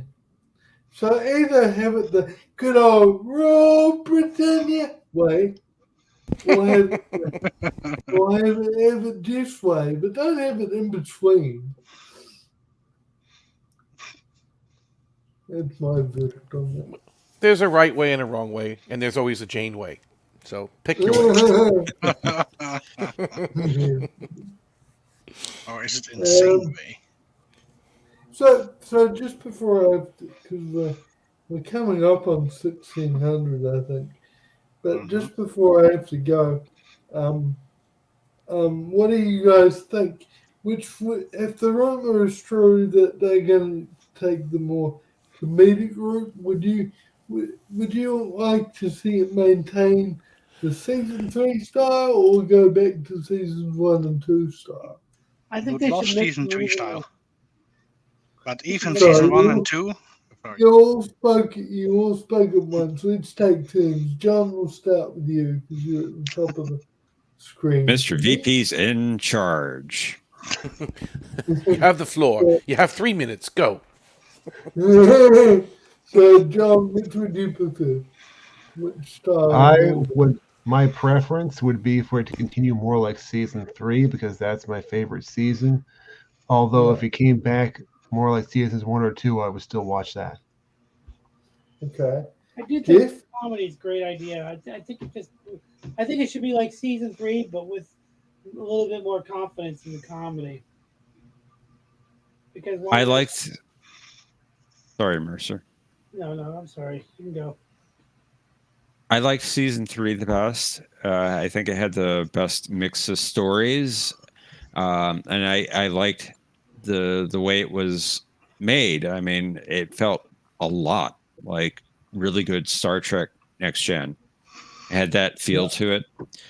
So I prefer that style for season 4. If they went back to season 1, season 2, I would not be displeased with the season 2 style. I thought that was the best mix of comedy and what they added even more of in season 3. Yeah. I'm a bit like you, John. I mean, you don't know what you're talking about, Thomas. I think you're being brainwashed even more. Thomas, have you been talking to a certain other YouTube person that we used to, or we met through this other person and then we formed our own group. Have you been watching his channel? Anyway, what I'm trying to say is maybe Thomas has had a little bit of sodium in his diet lately. I don't know. As far as what Thomas did say, I will say it had less humor in season 3, but it definitely was not woke. Yes, I'd agree with Jeff entirely. Season 2's comedy was not as grating to me as season 1's, but I'd still prefer season 3 style. Omni, you're next on my screen. I don't have much of an opinion on this. I mean, I've watched a smattering of episodes of The Orville. I think it's very funny, very well written. I respect the heck out of Seth MacFarlane, but I can't. I'm not as expert enough to leave an opinion. Maybe one day I'll go and do a complete watch. So because it's not owned by Paramount, right? It's not on. It's not on the right network, so I can't speak to it. I really can't. It's just streaming on an inferior network. I really can't. I don't. I bought all the episodes on streaming. Yeah, and I enjoy some of the comedy in the first season just because it's like TNG, but I can come home and have a beer and just kind of like laugh a little bit. I don't laugh at a lot of stuff. You know what I mean? Comedies are not very funny to me, but when you mix Star Trek TNG with like a sitcom, that's just gold to me, but I still love season 3 the best, but having the season 1, comedy about drugs and love and whatever, it's just like even this line where Seth MacFarlane's like, why don't you take him to his stupid lab? I don't know why I find that line funny. It just is, because you wouldn't hear it on TNG, and yet they do it. It's just that little zingers that I really like. As somebody that loves TNG but doesn't laugh very much. I can watch Orville and just have a beer and actually just laugh at it. I love like the Krill episode where Gordon's like, we're vampire hunters now. Just like all that stuff. Yeah. It's just a good. It's still good stories that I love. The Star Trek type stories that I love watching again and again and again. But it has those little zingers that just, if I want to just relax, and just laugh a little bit, because like I said, I don't laugh very much. Isn't it true that MacFarlane was trying to buy Star Trek? Yes. Well, take control of it for a minute, right? When they were trying to bring it back. They didn't take it. Yeah, they wouldn't want to do it. Which is insane. Because imagine if they would have. Just imagine. I mean, I don't think he would have maybe gone as comedic. Although maybe he would have. I don't know. But he has such a love for Star Trek. Did you know proper Star Trek. That he did the commentary track for Cause and Effect? Yeah. Did you know that? Cause and Effect? No. He did a commentary track on the Blu-ray? Yes, for Cause and Effect. He wasn't connected to that episode, was he? No, he just did it as a fan? He commentary for it. Okay. He wanted to talk about it. Well, he did actually a lot for the extras, though, didn't he? Do like a whole panel? He was on the round table with the writers. Yeah. Yeah, and he's a huge fan, and I love the guy. But imagine if they would have given him control. Just think about that for a minute. 2 minutes. Anyway, guys, I've got to go now. But it was really great catching up with all you again. Yes, Mr. VP. Yes, of course. It was good to see you. Still got 2 minutes left. Parting is such sweet sorrow. Thomas, I scanned that article that you put up. I don't care what Fox News says about it. They're wrong. Fake news. 80 seconds. They, Fake news. Alrighty, see you guys. Take care, eh? Thanks for joining us, Mr. VP. Have a good night. Have a great night. Enterprise is great. Yeah. I am great. You are great. You hold on. Enterprise is awesome. Enterprise is great. It's fantastic sci-fi. Great Star Trek show. Watch it every day. It's been a long road. I know I'm in the minority on this, but never mind. We'll see you on your Discord server. We'll catch up there. See you. No, we won't. Oh, we will. I didn't get See it. ya. Bye. See you later. Yeah. Enterprise is great. Were you recording a lot? Sorry, go ahead, John. Jeff, I mean. Go ahead, Jeff. I'm sorry? No, you go ahead. I was going to say something, but you can go first. Oh, no. I was done. I was just going to say, like, somebody quoted The Undiscovered Country a minute ago. I really love that movie, but my problem with it is that there's so many little things that just throw me out of the movie. Like, little weird things. Like she slides down a pole for some reason, and that's just weird. And then it shakes the whole set, which you can tell is made out of vinyl, like plastic vinyl. What is this again? What? The Undiscovered Country. Okay. Who slides down a pole? Valeris. Oh. There's just so many little things in that movie that throw me out. Like the whole thing about Scotty calling the Klingon a bitch. That was just very wrong. There's like a few scenes like I love McCoy in the movie, but there's a scene where he's waiting for his cue and you can see him getting ready to say his line. He's waiting to say it because he's holding his shirt a certain way and he peels it back. Yeah, it's just like little things throughout the whole movie that just I notice. It's just freaking weird. I've seen it so many times. Well, don't you have situations where you want to say something and you're just waiting for the right moment and you're just kind of on the edge of saying it? Yeah, but you could tell he was waiting for his cue, It was good acting. What scene was that? Because I'm trying to remember where he was. All right, when the Klingons leave the ship, McCoy's line is he's got to peel back the on the transporter room. Yeah, he's got to peel that part of his uniform, his tunic. Off. Yeah. And he says, "I'm going to go find a pot of black coffee." Right? Yeah. And the only way McCoy could do it, but he's holding it for like the entire scene until he says it. That's fine. I've had that situation where, I want to say something and I'm just waiting for the right time to say it. And right.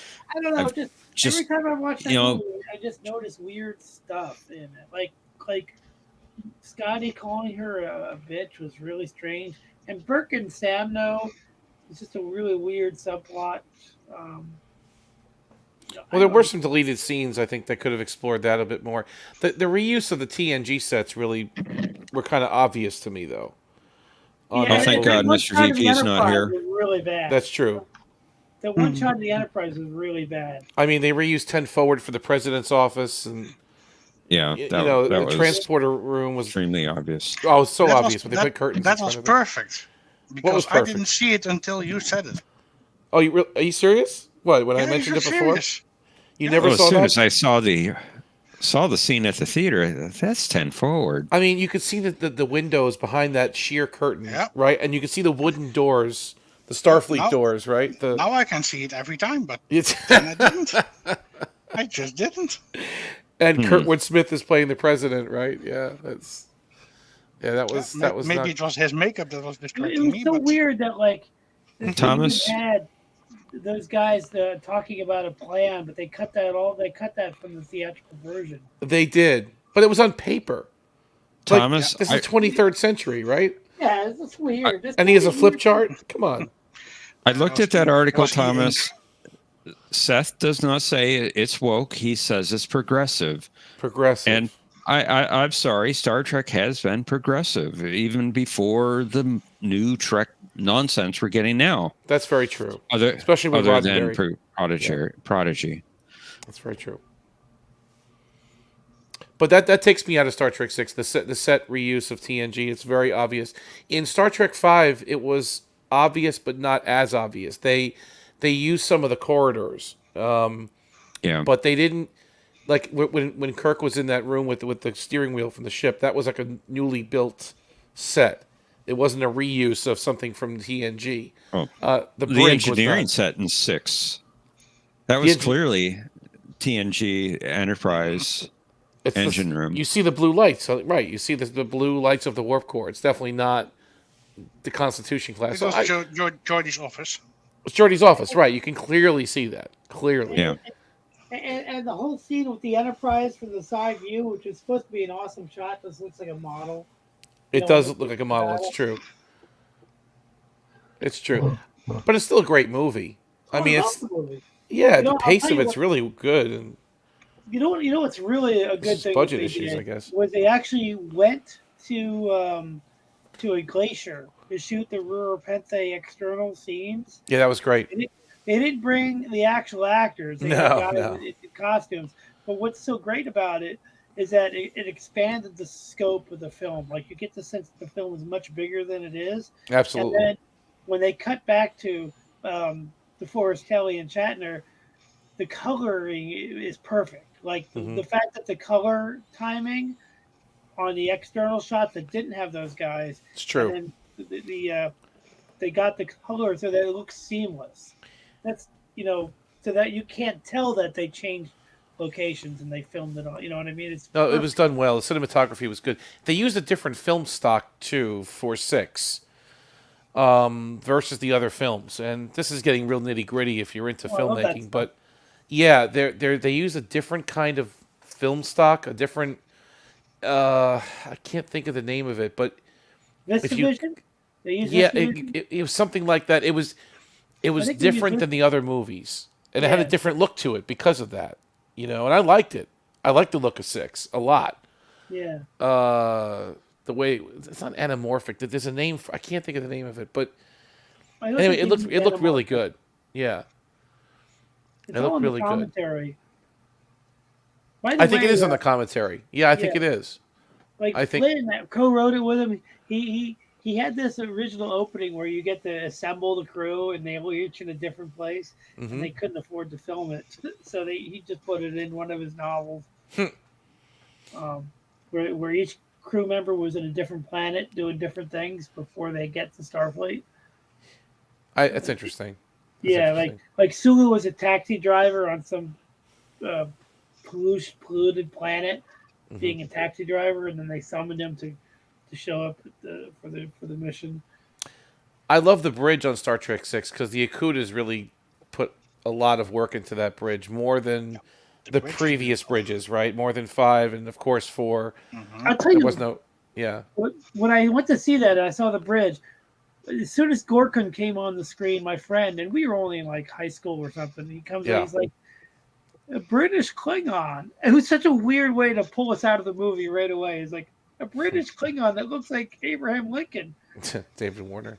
It's funny he had the Abraham Lincoln beard, but the displays they used on that bridge they used a Yeah. lot of television, like live monitors. They weren't just static displays. They actually were, And the you know, clock.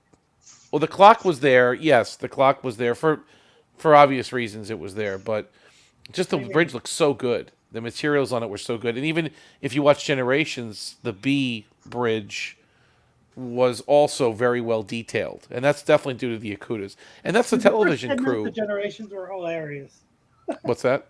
The first 10 minutes of Generations was really freaking funny. Oh no, it's very good.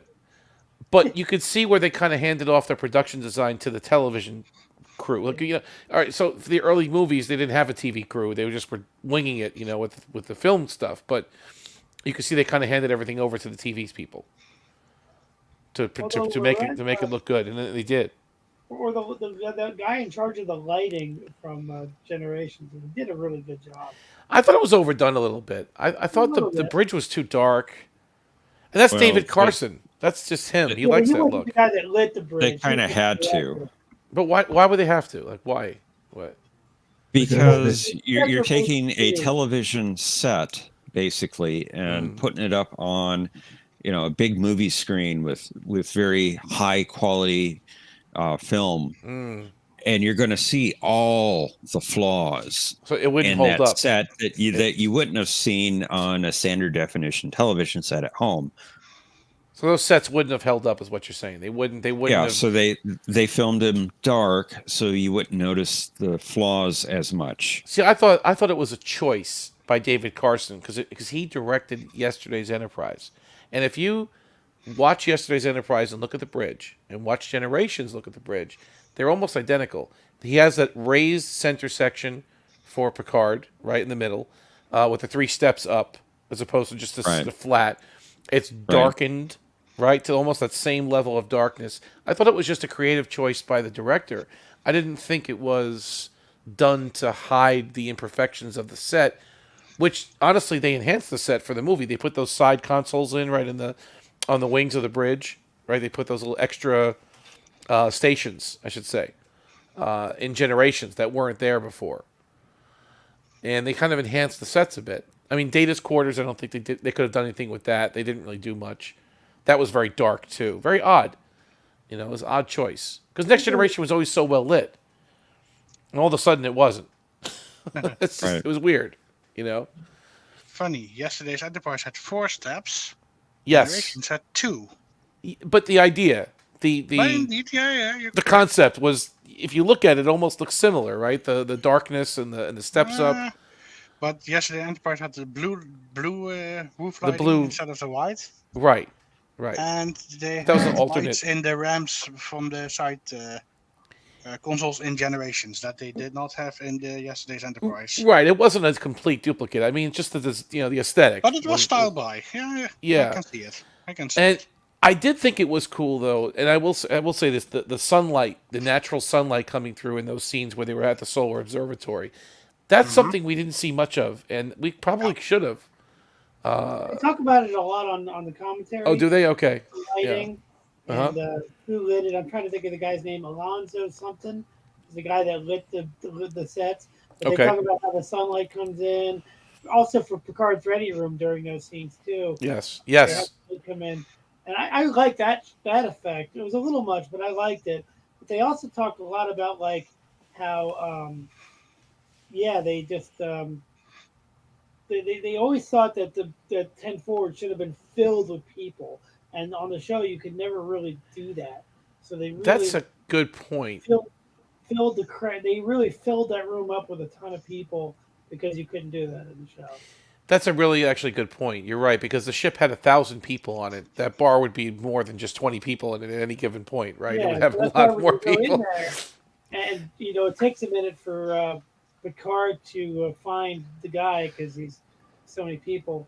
Right. By the way, I was always thinking about the episode Starship Mine, where there's like a Die Hard plot with this reception and Mr. Mott. That's an episode that they should have spent the money on extras, because I don't buy for a second that Riker could have secret meetings with each of his guys, to discuss how they're going to get out of it, like casually walking when there's only his guys in the room.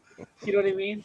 If they filled that whole room with a bunch of extras, I can picture that him like trying to have secret meetings with his crew members. You remember? Well, the reception was for the senior staff, right? It wasn't for everybody. So but still, those terrorists were watching them the whole time, and here he is like whispering to his crew members about how he's going to get out. Yeah, that was a bit odd. They had right. I thought he was practicing his small talk. People, then I would have bought it. Call me Hutch. That was a great character. I'm really sad they killed that guy off. Wait. He was killed? Yeah, they shot him. Those phasers weren't set to stun? Come on. Really? Well, they killed Hutch? By the way, he was like covered with a sheet later or something. Oh, that's right. By the way, I watched Ensign Rowe tonight earlier. I really loved Guinan in that episode. No, she's good. She's very good. Yeah, she was good in that episode. The way she kind of annoyed Ensign Rowe, but got her to talk and said, I know somebody that you can trust. That's good writing. Even my friend who had never seen it before, he's like, that's really good writing. The writing is good, but the acting is really good on Michelle Forbes' part, too. Oh, when she was talking about her father, like I said, it's completely convincing. She'll elevate. When you have a good actor and it's a one-on-one scene like that, or, her versus Guinan, or, that elevates the other actor. If you're acting that good, the other person has to keep up with you. You can't be on different levels. So it's Michelle Forbes was really formidable. She was really good. It's a shame she didn't go to DS9. I mean, what the hell else was she doing? She had some films and stuff, but Nana Visitor was great, but I would have liked to see her in DS9. She came back for Picard season 3. Yeah, I know, but that was just I don't like the way it ended. Honestly, I think that was foolish too. The way she ended. Yeah. The resolution she had with Jean-Luc was pretty good. The way they talked out their problems a little bit, but I don't know. I don't like the way it ended. It's kind of a letdown. But You know, if you watch First Contact, getting back to the lighting, it wasn't as dark on First Contact though on the bridge. No, that bridge Right? They had a designed different it on the set. big screen. It was a different set. So okay, so the theory is that set could hold up to more Yeah. light Yeah, on a film. they built Okay. it. For Well, the big it was built for movies. For films, for movies. Okay. I just never liked that they had a holographic view screen in that film. Well, which is worse, the holographic view screen or the one that's in Discovery and all the others? Okay, Right. A window is much worse, that indeed. But if you turn it off, then you have just bulkhead. And they did. So blank. And that's interesting you say that because you're right. Because when they're approaching Earth, there's nothing there, and then he says, "Turn on the view screen," and then there's that's true. That didn't bother me. It didn't. Okay, it was odd though. Yeah, looking at a wall. They turn on the view screen. Yeah, they have to turn it on. It's a hologram. I mean, I guess if you're in a submarine, there's no window either, right? I mean, you're going by instruments at that point. So. And okay, I did like it the first time that I saw it, but later it was gone in the subsequent movies. Oh, that's interesting. I never really noticed that. That's I was really impressed with that. I hadn't seen it in a long time. I might actually even like it better than Darmok. What, did you watch Darmok? Which one? Ensign Row, the episode right after Darmok that we watched back to back. We watched 2 episodes. Yeah, I think Darmok is overrated. No, how could you really? Wow. I like it. I really do. I think it's better, but right now, after watching Ensign Row, that was so much better than I remember. And I love Orta, the Bajoran guy, the voice box. Yes. You really think he is a terrorist, but he's not the guy. He's not as bad as you think he is. You know that his face was on Odo's wall of criminals. That actor, that Orta, right? I didn't know that. Yeah, if you look at his most wanted, whatever that image, the display thing he has in his office, he's on there. Orta's on there. Yeah. That's funny. I didn't notice that. Yeah. I love the fact that he had that in his office. Most wanted or whatever. Yeah. You're not going to keep me in here with this Cardassian, are you? Oh no, let me out here. Speaking of Michelle Forbes, I didn't realize that she wasn't half alive until I saw. She was the daughter with the funky haircut, the funky hairdo. Was she also the one in Homefront? Or we got somebody else. That was Leah Brahms, the Leah Brahms actress. Yeah. That was Susan Gibney, I think her name is. Susan Gibney. She was supposed to be like they wanted her for. They must like certain people a lot because they really like Susan Gibney. Well, because she was a good female. To deliver lines in Star Trek is not easy. It has its own cadence, its own way of. She carried herself well in those episodes. Usually they start you off as an alien and then they kind of work you into a human. But she was strong. Mm-hmm. She was good. Omni, we could go out for a drink and just talk about Star Trek because we're all on the same wavelength, all of us. It's so awesome. I get to say that. But I'm surprised Jeff doesn't like Darmok. I mean, what about Darmok? Because I can't find anything really wrong with that episode. There's nothing wrong. It's not that I don't like it. Okay, it's just I think people make too much of it, and I do find a race that communicates via allegory, metaphor to be a little that's not the clumsy, point, cumbersome. I mean, it's just not an effective way of communicating. Yeah. I don't think a race that is capable of FTL travel would communicate that way. True. Here's the thing, though. The idea is that 2 things. They think differently than we do. That's what they said many times. Secondly, sometimes believability is not as important as what the story is trying to tell us about our characters. In this case, the idea of believing that they're actually an FTL capable race, that's not the important thing in this story. The important thing is what we learn about ourselves and our ability to comprehend a different culture and the ability to use our imaginations and our own abilities, which is what Picard said at the beginning. Our ability to actually be open-minded. That's the real point of the episode, not like, oh, is this possible or not? You know what I'm saying? It's not about that. It's about what our characters learn. And even I get that. Okay. I'm sorry. Go ahead, Patrick. I want to say, and even then, they are more believable than a hissing crocodile in FTL. Yeah. Gorn. I'm just kind of making a random point, but sometimes like 40 minutes you can't develop fully a culture, but you can create a story that makes it worthy of our characters. I mean, I put this. I don't know. It just go ahead, Jeff. I'm sorry. It just kind of takes me out of it. I just don't find it believable. But what couldn't you? The argument could be made that the universal translator is just taken for granted in Star Trek. Now, Enterprise tried to remedy that a bit, where Hoshi had to kind of, fumble her way through these new languages before the UT caught up. So I like the idea that the UT doesn't work with the Tamarians. But the Tamarians, they know the universal translator worked fine. They were speaking English. They were, at, under, open. They were using English, but they were that's true. Names. They were using proper names that were in their culture and in their stories. That's how they think. Their abstract way of thinking. It's like the way Indeed, it was being translated on the spectrum. Only like I've been working with a kid. I don't know what side of the spectrum he's on, but he only thinks of certain things, and those are the only things he asks me about. Right. Because I'm a substitute teacher, and it's almost like that. It's not whether it's believable. It's what is the story trying to tell us about Picard and Data and Troy and Riker. What is that's the point of the story. I get that. It's just, I don't know. It just takes me. I just can't believe that a race would communicate in that way and be effective. So that part takes you out of the whole story, because I thought the acting was like superb in that episode. The music was superb. The visuals, there was some visuals they did with that shuttlecraft being attacked by that ship. They were like much better than the previous season. They got better with the visuals, the models, the lighting. Just having Picard in by a campfire. Right. And the music.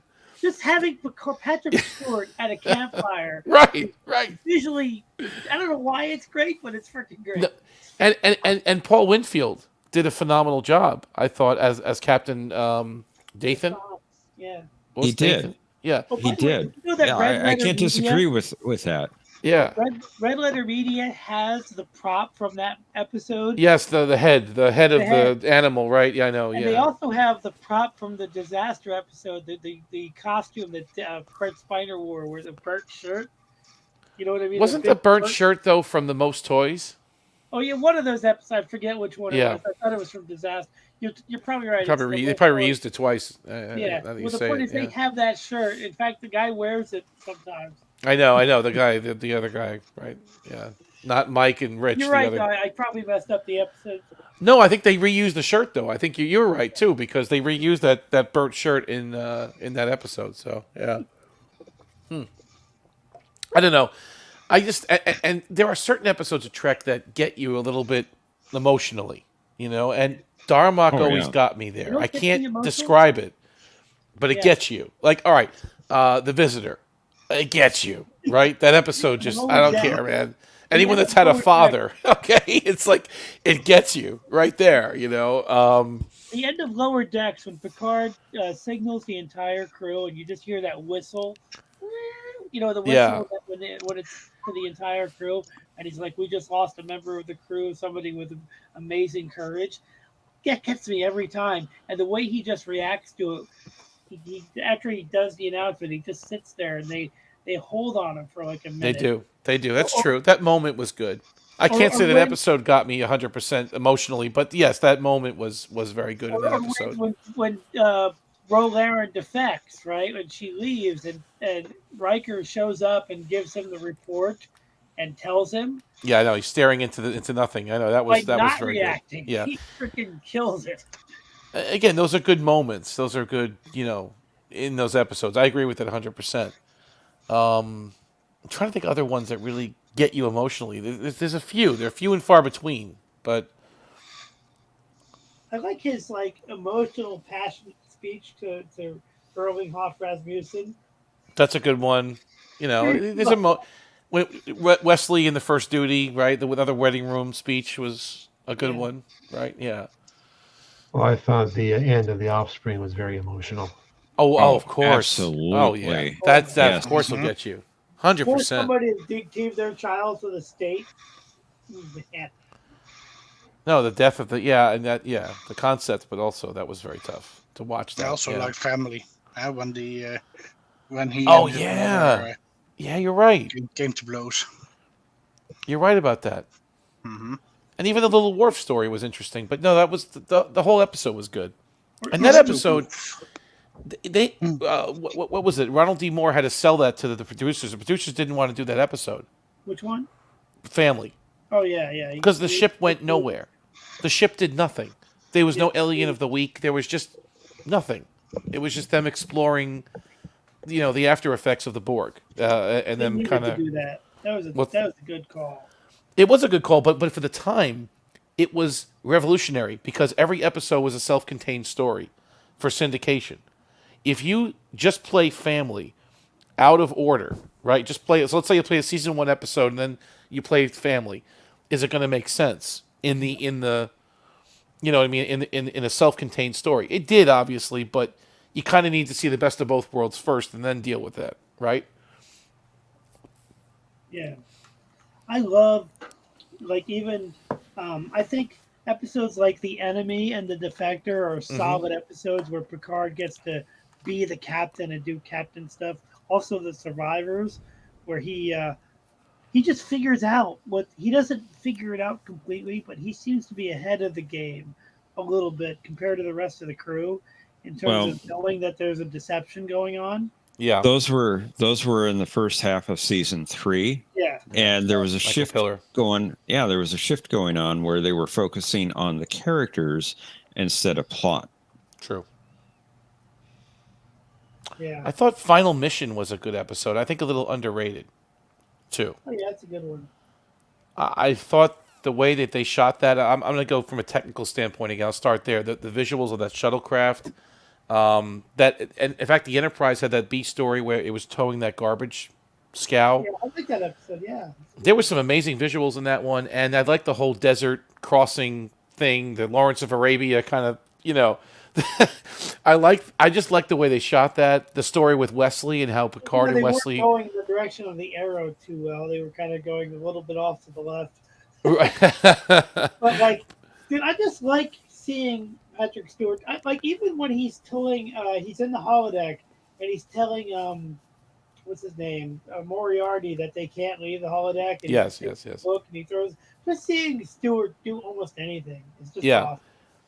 But yeah, there's a certain episodes that just well produced. They just every aspect, like I said, the soundtrack, the visuals, the story. There's 24 episodes a season, right? Or whatever it is, 22, 24. 26. 26? My goodness, okay. And TNG, yeah, except for season 2. Season 2 was a little bit short because of the strike. They hit to film this stuff so fast that if you watch Red Letter Media, there's a few videos that they've done on where you can see some of the mistakes, and they still love the show. I love the episode. I even like the episode of Liaisons that everybody hates. I just love that episode. Which one? I can't hear what you're saying. Which one is it? Liaisons. Everybody hates that. Oh, Liaisons. Yeah. I love that. I think that episode's a hoot. I think Emergence is a hoot. I love Emergence. No, I could skip that one. That one I could skip. No, I love Emergence is okay. That one's okay. And I like the Masks. One with Homeward with Nikolai Rashenko. I love that. Yeah, that one's okay too.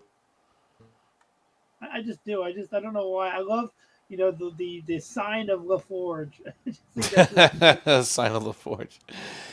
Look, there's lots of great moments, but overall, Star Trek's such a well produced show.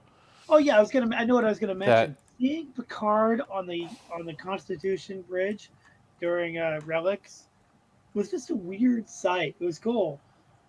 Seeing him on the bridge talking to Scotty. Mr. Lundell writes, "Family is a part 3 of Best of Both Worlds," and you're right, Mr. Lundell. Yeah. It is absolutely, and that was very controversial at the time to do that, but they did it. And I know Gene Roddenberry was against it at the time. I heard. in one of the interviews, one of the backstories, whatever. I've watched over the years. But they did it, and it worked out really well. Because you got to get a little bit more background on Worf. Obviously, the Picard stuff. And I guess, didn't Wesley? Wesley had a scene with Jack Crusher in that one, too, in the holodeck, right? In the holodeck, yeah. So that was like the three stories all pulled together there. Yeah. I even like it when he was the Chadish, right? When Picard was the Chadish, or when he was the Arbiter of Succession. Yeah, yeah. I'm currently in the Arbiter of Succession arc. Episode 2. You remember when he caught the Klingons out of a bird of prey? Redemption. He was like, remember that? When he Yeah, that was a good scene. Give him a bird of prey. That was a good scene. Huh. I'm trying to think of Voyager episodes that were really, really tight and emotionally, Timeless? there. I'm trying to think. I mean, my three favorite Voyager episodes are The Cloud, The Eye of the Needle, and Timeless. Those are my three favorites. Okay, so Timeless is definitely up there. That's got that one's a really well produced episode. That's true. Of course, Oblivion. Harry Kim killed it. Yeah, he was so good. The guy that played Harry Kim, what's his name? Garrett Wong. Garrett Wong Killed it. I can't believe he was that good when he's normally pretty good. Yeah, he was exceptional in that. That's story. True. I'm trying to think what else. I mean, yeah, Timeless always was a really solid episode of Voyager. I mean, at the time, I liked Scorpion because it just had a lot of Borg in it, and I liked the Borg, so that was. But my favorite moment is in Voyager is when the Doctor who's in the cloud, the Doctor's in the background. Do you ever notice this? They're on the bridge talking, and the Doctor's on the view screen, and he's trying to wave to get their attention because they had muted. Yeah, I know. That's funny. That's my single favorite moment in Voyager. It's like so. It's funny, and I'm looking at some of these ratings you had from that guy you said. What was his name? Oh, Jammers. Good, Yeah. I don't think his ratings on Voyager. What were you saying? Those are good reviews. I remember reading them many, many years ago. These are good, but I don't agree with his Voyager ratings as much as I did TNG. I've been kind of reading them, and I'm looking at them here.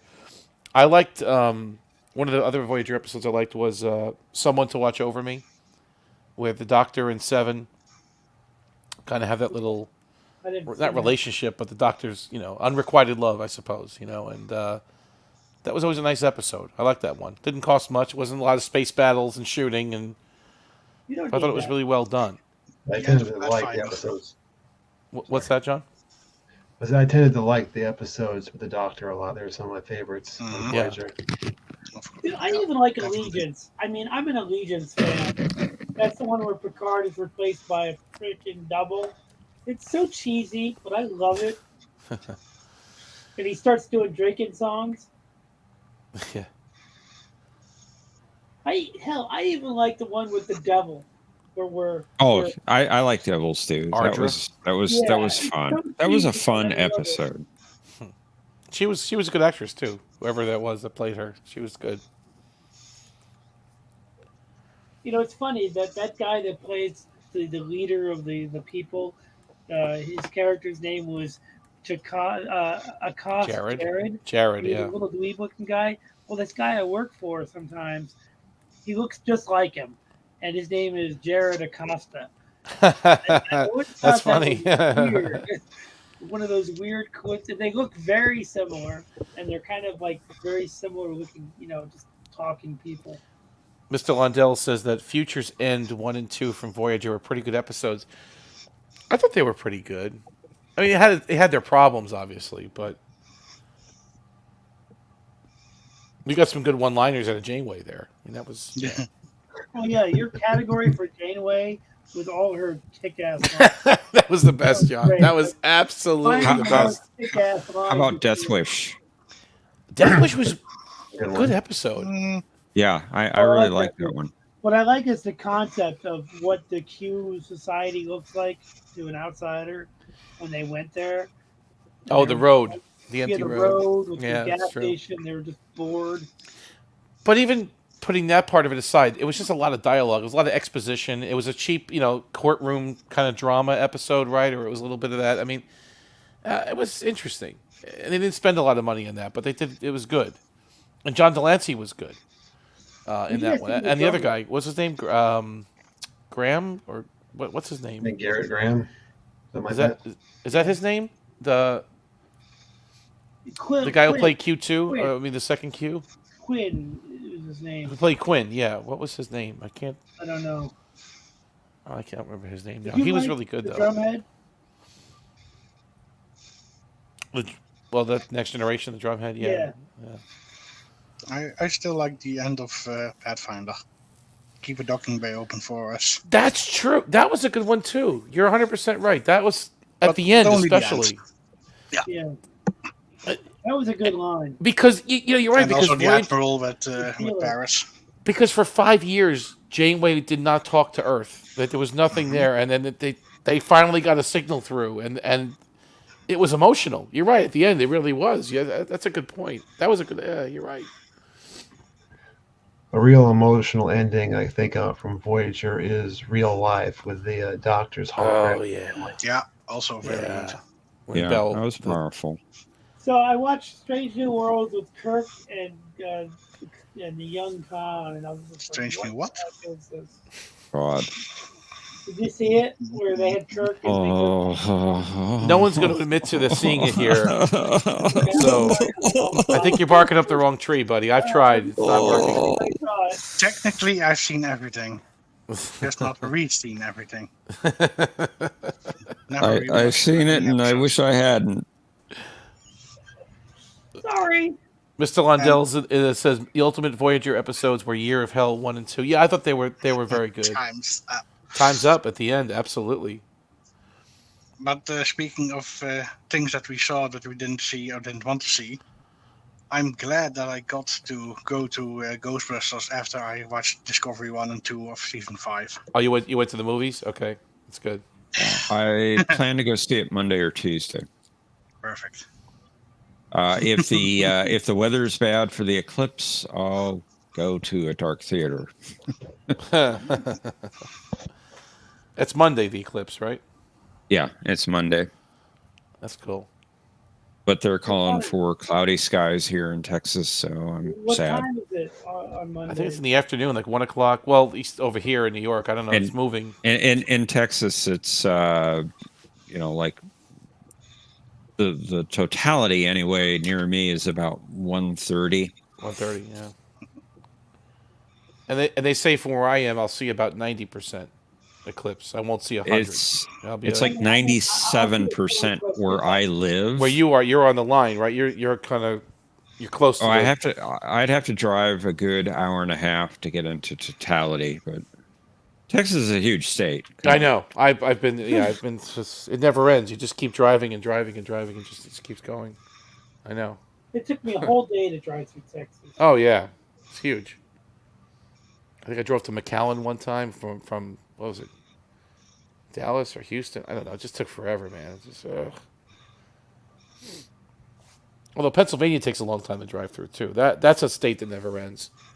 6 hours to get from one end to the other. Yeah, but you stop like 3 times before you get through the state. You know, it's.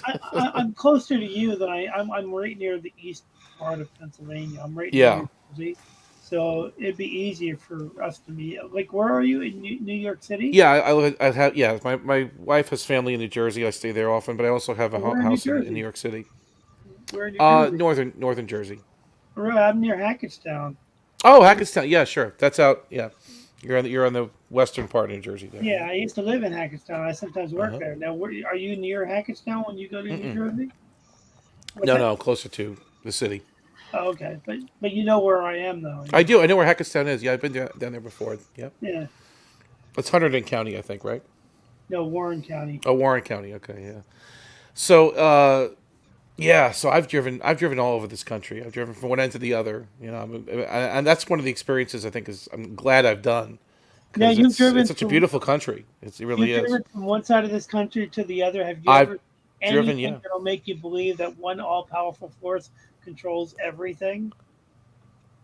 I've seen some things. Nothing that's shaped my spiritual beliefs by driving, but I mean, You didn't get my quote, did you? No, I didn't. Jesse, you wouldn't say the hokey religions are no match for a good blaster at your sidekick? That's what I was quoting. I'm quoting Star Wars. Watch your mouth, kid, or you're going to find yourself floating home. That's still my favorite. So it's, but it's a beautiful country. I recommend anyone that lives in the U.S. It's just so many different regions. And Mr. Lundell, Dallas is in totality. Oh, it is. You're in the zone. You're in the zone. I mean, driving through the desert at night, that's an experience. You know, out in the west there and southwest, and you see all those stars Dude, when I that you don't drove see through over Texas, here, you know? I got 2 flat Right. tires at one time in the middle of the freaking desert. That's not That was fun. Terrible. That's not fun. Yeah, one time I was living in LA at the time. This was when I was younger. I was after college, and I would leave my house around 12 midnight, and I'd drive through the desert to get to Vegas. You get there around maybe 3:30 in the morning, and that's just a great run, man. I mean, it's something very magical about driving through the night, through the desert. You kind of get over those mountains at the end. You see all those lights, you know, shimmering and just drawing you in to get to that place. And yeah, that was a lot of fun.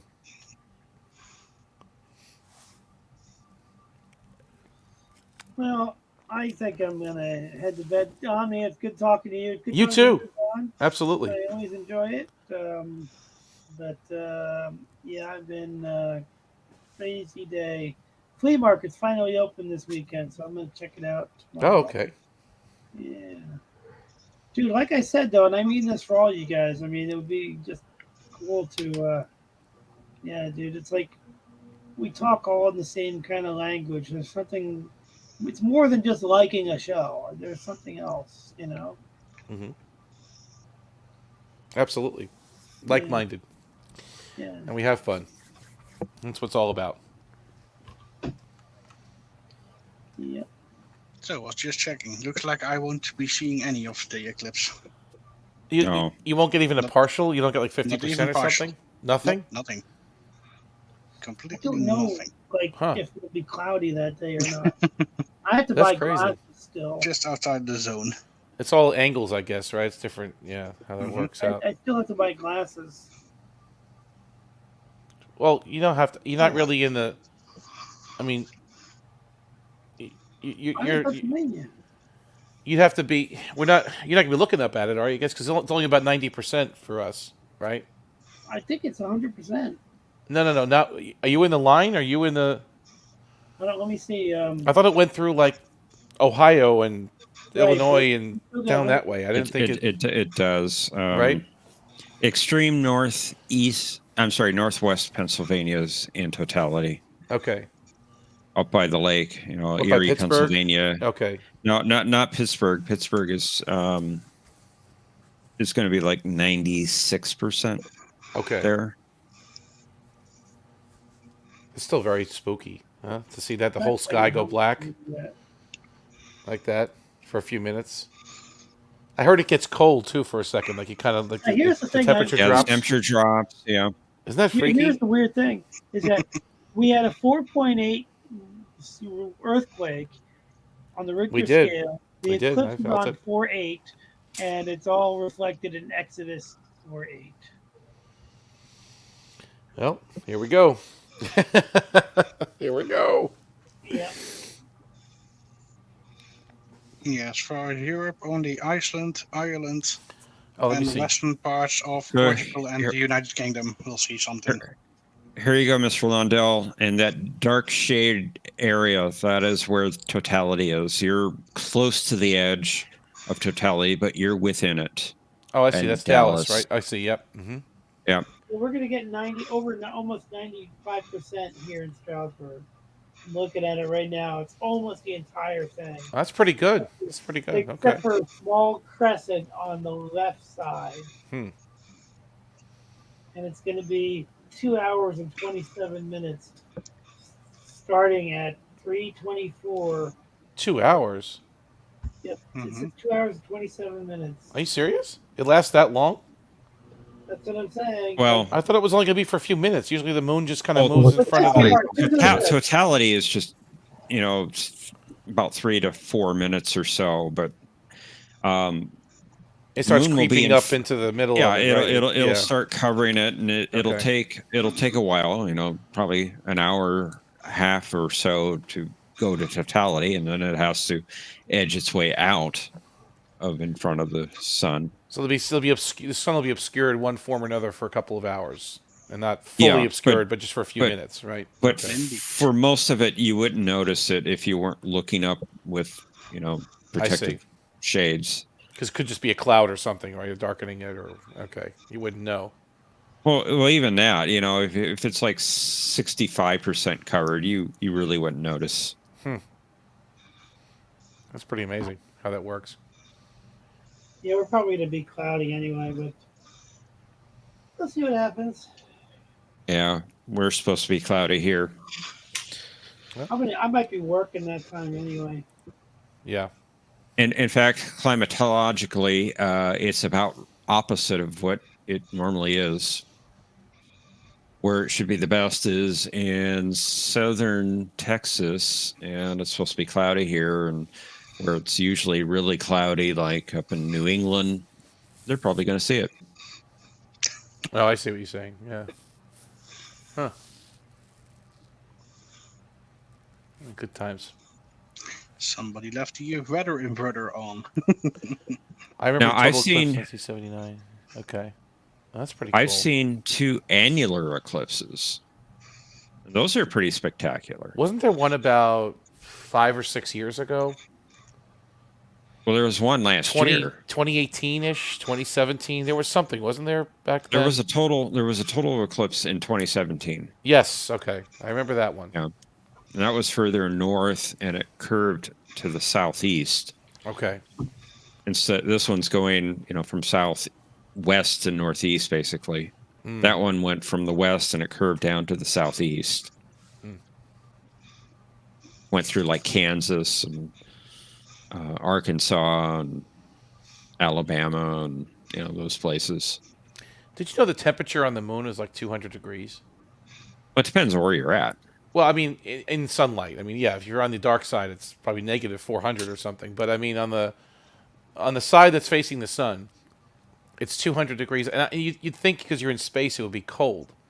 But those just suits that the astronauts wore actually kept them cool more than kept them warm, because it was so hot on the on the surface. There's nothing to keep the heat dispersing it. There's no atmosphere to disperse the heat either. Right. Yeah. It cooks that sand or whatever's up there, the regolith or whatever they call it. It's just cooking up there all day. But there's no life there either. So. No. But you just imagine space being cold, right? You just think, okay, space equals cold, but it's not. And even the space station, when they orbit the Earth every 90 minutes, when they're on the side where the sun is actually hitting it, the systems on the station have to keep it cool. There's ammonia and all different kinds of coolant they use to circulate around the station to keep it cool. Otherwise, it would overheat.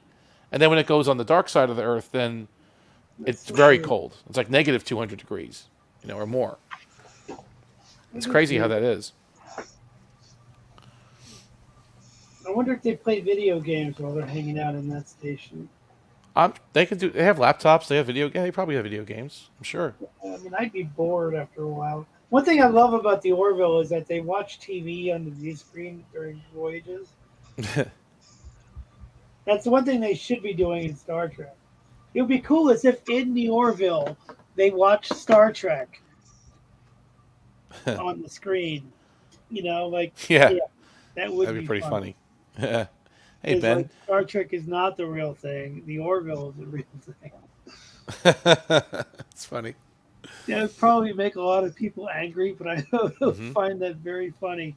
There was a comic book in the Orville where Mercer actually quotes Captain Kirk. He actually quotes, "The risk is our business." Risk is our business. What is that? Which episode is that from? Return to Tomorrow, I think. Yeah, that's more Sargon. Yeah, I am Sargon. I don't remember what My child. was. Well, Mercer said, "May the Force be with you." Season 3. Yeah, he did, and he mentioned Obi-Wan in season 1. Well, not him. Finn mentioned Obi-Wan in season 1. He said Happy Arbor Day. And he brought up Flatland too. Last total eclipse that I had was 2015, March 20th. Okay, that went through Europe. Yeah, that it went over the Netherlands, and it was visible for us.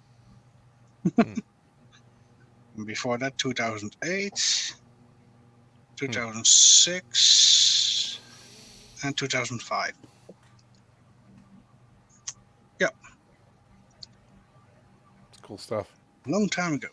I'd love to go up there though in the moon. Just I don't think it's going to happen in my lifetime, but it'd be pretty cool to think. Before I go, just hop around up there or go. Yeah. I would love to do that. So Jeff, you live on the East Coast? Me? Yeah. No, I live in Texas. Oh. John lives on the East Coast. He lives in Florida. Yep. Cool. I used to live in Florida. I lived in Tallahassee, and I lived in Orlando. Yeah, I lived in both for a while. Well, I lived in Tallahassee for a while. It's a nice place.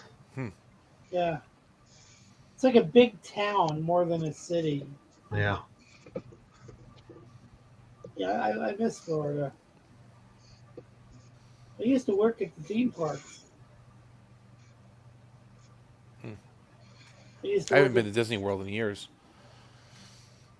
Oh, I loved going on the new Star Wars stuff. That was awesome. Yeah. We had a company trip there, actually. That was the best idea. Usually company trips are boring. The meetings, you meet in a corporate hotel, and you have kind of lousy food, and you go through these endless sessions inside of these conference rooms. But one time they decided to have it at Disney World. Like, it was to thank everybody. And it was one of the best trips I've ever had in my life. I thought I was a kid again. I'm like, this is great. The food was amazing. The hotels were great. The rides. What's that? Which park did you go to? We stayed at I stayed at the Grand Floridian, and then we went to all of them. We went to the the Hollywood Studios, they called it, I guess, and then the Magic Kingdom. Did you spend the whole day at the studios one day? I spent exactly. I spent most of my day at the Hollywood. Then I went to Epcot one day. Then I went to Magic Kingdom. What I'm asking is if they closed off the park to other guests and just had your company there? Oh, no. We weren't that big of a group. Okay. I mean, they did that one day when I was working there, and I was wondering maybe you would say Oh, yeah, that sounds pretty cool. No. They didn't shut down the park for us. No, we were able to go free on our own for, periods of the day, and then we had to go back for meetings and stuff, But it was fun. That was such a great trip. And you know what? One of the vice presidents, he was a real, kind of a health nut, and he wanted us to get in better shape, which is kind of a laudable goal. We had to meet him. Well, actually, he requested. He goes, everyone should be up at 4 a.m. for a run. And when he said that, it wasn't exactly a suggestion. It was, you're going to be there, okay, whether you want to be there or not. So at 4 a.m, we all got up for this run. And I was fascinated that there are workers out there in Disney World at 4 a.m, 3 a.m, scrubbing the sidewalks, with brushes. Okay, they keep that park spotless. I mean, absolutely spotless. Scraping little pieces of gum off the street, or power washing, or sweeping, cleaning, 24 hours a day just to keep that place looking nice. Taking out the garbage. Take out the garbage. Yeah, I worked there. I worked at the... Did you? Yeah, I worked at Epcot, and I worked at the Hollywood Studios for a while. Okay. I love it. I like the Rock and Roller Coaster. I like the Tower of Terror. I worked the Rock and Roller Coaster for a couple of days. Then I would do the show that they had, which is called Fantasmic. I don't know if they still do that, but I worked on that show. Crowd control and stuff. They have those turkey legs over there, right? We got one of those for lunch. Oh, that was good. Oh, yeah. Man, that was great. Good memories down there, man. Well, anyway, I got to turn in. I'm getting tired. Yeah. Guys, thanks again. Remember, don't try to be a great man. Just be a man. And let history make its own judgment. Oracle nonsense. Who said that? I this yesterday. You did. First contact day. So That's great. that's what we have to leave with, you know. It's like don't try to be a great man, just be a man. Ben West in the chat says, I remember Arbor Day from my childhood. I remember it much more fondly than Earth Day. Mission Creep will do that. Yeah, Earth Day was put into place by the Nixon administration, I think, in the early 70s. On April 22nd, I think it is, or 21st, or something like that. Arbor Day, I don't remember when Arbor Day is, but we did celebrate that in school somehow, right? By planting trees and stuff, and I do remember that as well. Arbor Day. No one even talks about that anymore. Used the real version of Magic Carpet Ride instead of a Arbor Day. Arbor Day is April 26th. At least it is this year. It is? Okay. Like, do they celebrate that in schools anymore? That's the only place I remember doing it. Elementary school, you plant a little tree or something in the ground. I would have said you got wood. That's what she said. Yeah, you're right. That's better. That was funny. Yeah, I love the fact that they can make those kind of jokes on that show. Like somebody asked me, you know how like every captain in Star Trek has their own phrase, like engage or whatever. I think if I had to figure out what Mercer's was, I think he used it only once, but this is the one I automatically associate him with is, let's try not to screw this up. I mean, that's Mercer. That sums it up. His whole character. Let's try not to screw this up. Yeah. And I just wish, you know, he had the jar of pickles line that he'd use a lot, but my favorite, is let's try not to screw this up. I love the episode where they end up in a high school. It was so funny. Yeah. A lot of good moments there. I have to catch up and do a complete watch of that series. I've caught episodes here and there that, you know. Well, here's what you do. You come over. I don't know if you like drinking alcohol. You come over to my house. We'll just watch the entire show. The entire show? That's going to take, what, about a couple of days, right? Yeah, we'll just watch. Get some day and a half, maybe. Fast food and hang out. And watch. Oh, my God, yeah. That would be so much fun. Watch it with surround sound. Yeah, surround sound is good. Yeah, it's the way to do it. Anyway, John, thanks for great questions. I'm going to watch the rest of your games probably either tonight or tomorrow. You have to check them out. They were good. Very good. I only was able to join in for the third game because, like I was saying earlier, I don't know if you caught this, John. I was showing a friend of mine Star Trek episodes who watched Darmok and Ensign Rowe, and then I had to take them home. Oh, sounds good. What's the next episode you're going to show this person? I mean, are you going to do more? I don't know. He wants to watch Transfigurations, and the reason is because I told him it was a terrible episode, so that's why he wants to watch. I don't think it was that bad. It was great. It was okay. It was okay. The outfit the guy wore scares me. The white, that white skin tight outfit. Yeah. Every time they have outfits like that, I get scared to watch it again. But it was a good Beverly episode. I mean, it was good. I kind of liked it. Worf dies in it. Worf dies for a moment. Yes, he does. He does die. He does. But I think I want to show him like the Defector. I think that's a good one. That is a good one. That is a good one. Or the Enemy. The Enemy, the Romulan one. That's not bad. They kind of go hand in hand. It's true. The Defector is kind of a sequel to The Enemy because they directly reference it a couple of times. They do. Yeah. But I also like Who Watches the Watchers quite a bit. Well, that's a great episode. Yeah, that's a really good one. Some of the best music is in that episode. That's Ron Jones. It's all Ron. All the best TNG music is Ron Jones. Yeah. That is or is not one of your favorites, John? I said that's not one of my favorites. No? Really? Well, you should put a category of it, though, on the next game. Well, he doesn't like it. Why would he torture himself like that? Why don't you like it, John? Yeah, why don't you like it? What about it bothers you? I don't like some of the commentary that episode offers about religion. Oh, I see. But it's in the fictional world. It might not be our world. It's Star Trek's fiction. I understand that. Talk about this on Facebook. It's not our world. It's the world of Roddenberry's scenario. But I thought Picard's stance was to not involve himself was good, right? That part of it. I'm not going to put commandments on these people. I'm not going to do that. But I agree that he should. The debate. We don't have to get into debate. I see. No, I get it. I know the part you're talking about too. It's when they I think it's a good episode. I love the music when he shows her the ship. Oh, that's very good. Yeah, it's very touching. That music. It's very, very good. But I respect it, John. I don't like. We don't have to agree on it, but I totally respect your point of view. Absolutely. Well, thank you. I still think you should put a category of it, just because I want to get some questions right next time. Why you should hate who watches the Watchers? Right. Exactly. That's it.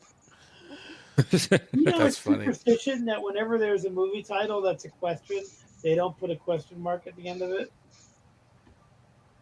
What do you mean? It's just bad luck. Like Who Framed Roger Rabbit? There's no question mark at the end of it.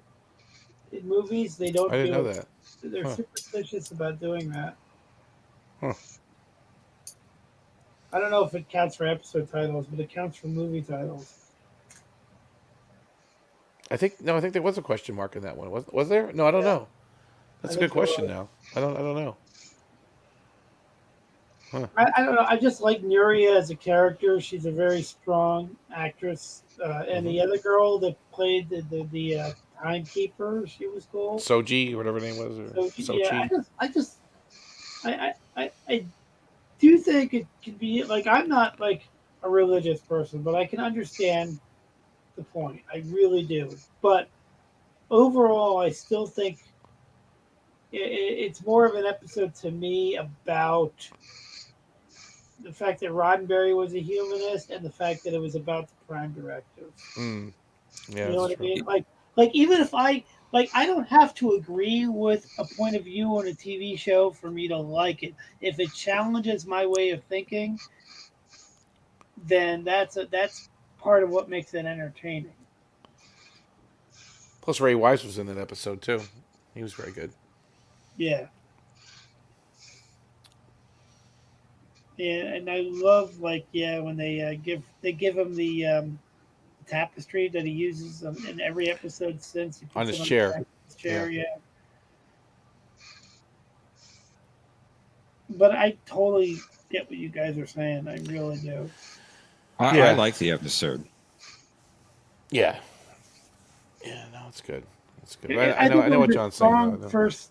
For third season, early third season, it's a strong episode for the show is showing is growing into itself. You know what I mean? Mm-hmm. Like absolutely. The show is finding its footing in terms of tone and acting and production. I even like Ensigns of Command for that reason. Although it's not a perfect episode, I could tell that they were onto something. I thought it was a very strong start for season 3. Yeah. Shellyak.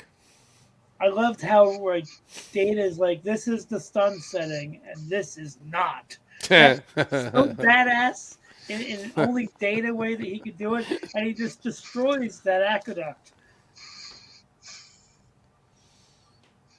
That's a badass line. I wish I could use that line somewhere.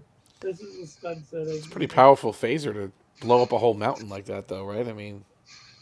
Well, the phaser power is inconsistent because in some episodes of the original series, they could disintegrate water. Yeah. They could disintegrate a whole wall if they wanted to. Yeah, I know. The Siege of AR-558, they got the phaser rifles, and it's like they shoot one bolt at a time, and they could just destroy all of the Jeopardar in one shot with the fanning out lasers. You know, if they wanted to, if they used the phasers from the original series. Whatever the plot demands, the phasers will do. Oops. Hey, by the way, totally different topic before we go. Did you know that the pyramids in Egypt were covered with limestone? Yeah. And they shined up brighter than Las Vegas because of that they were gray and they were shiny and they were capped with gold. the tip of the pyramid is gold. Like it's all gone now, right? What's left now is just like what was underneath the But original can you imagine skin. seeing that? And I heard they're lined up to match Orion's belt. I don't know if that's true or not. I have seen that before too. No, it's all Stargate explains all that, right? I mean, that's landing pads. Right, yeah. I like that scene with Stargate where he's like, "Who translated this stuff?" And just the guy looked at it and like, "I did." Not doorway to heaven. Stargate. I love that scene, like just how he's so disorganized and they finally realize that he's right. And what great series that were spawned from that movie. Yep. I never watched it. SG-1, awesome series. Oh, man.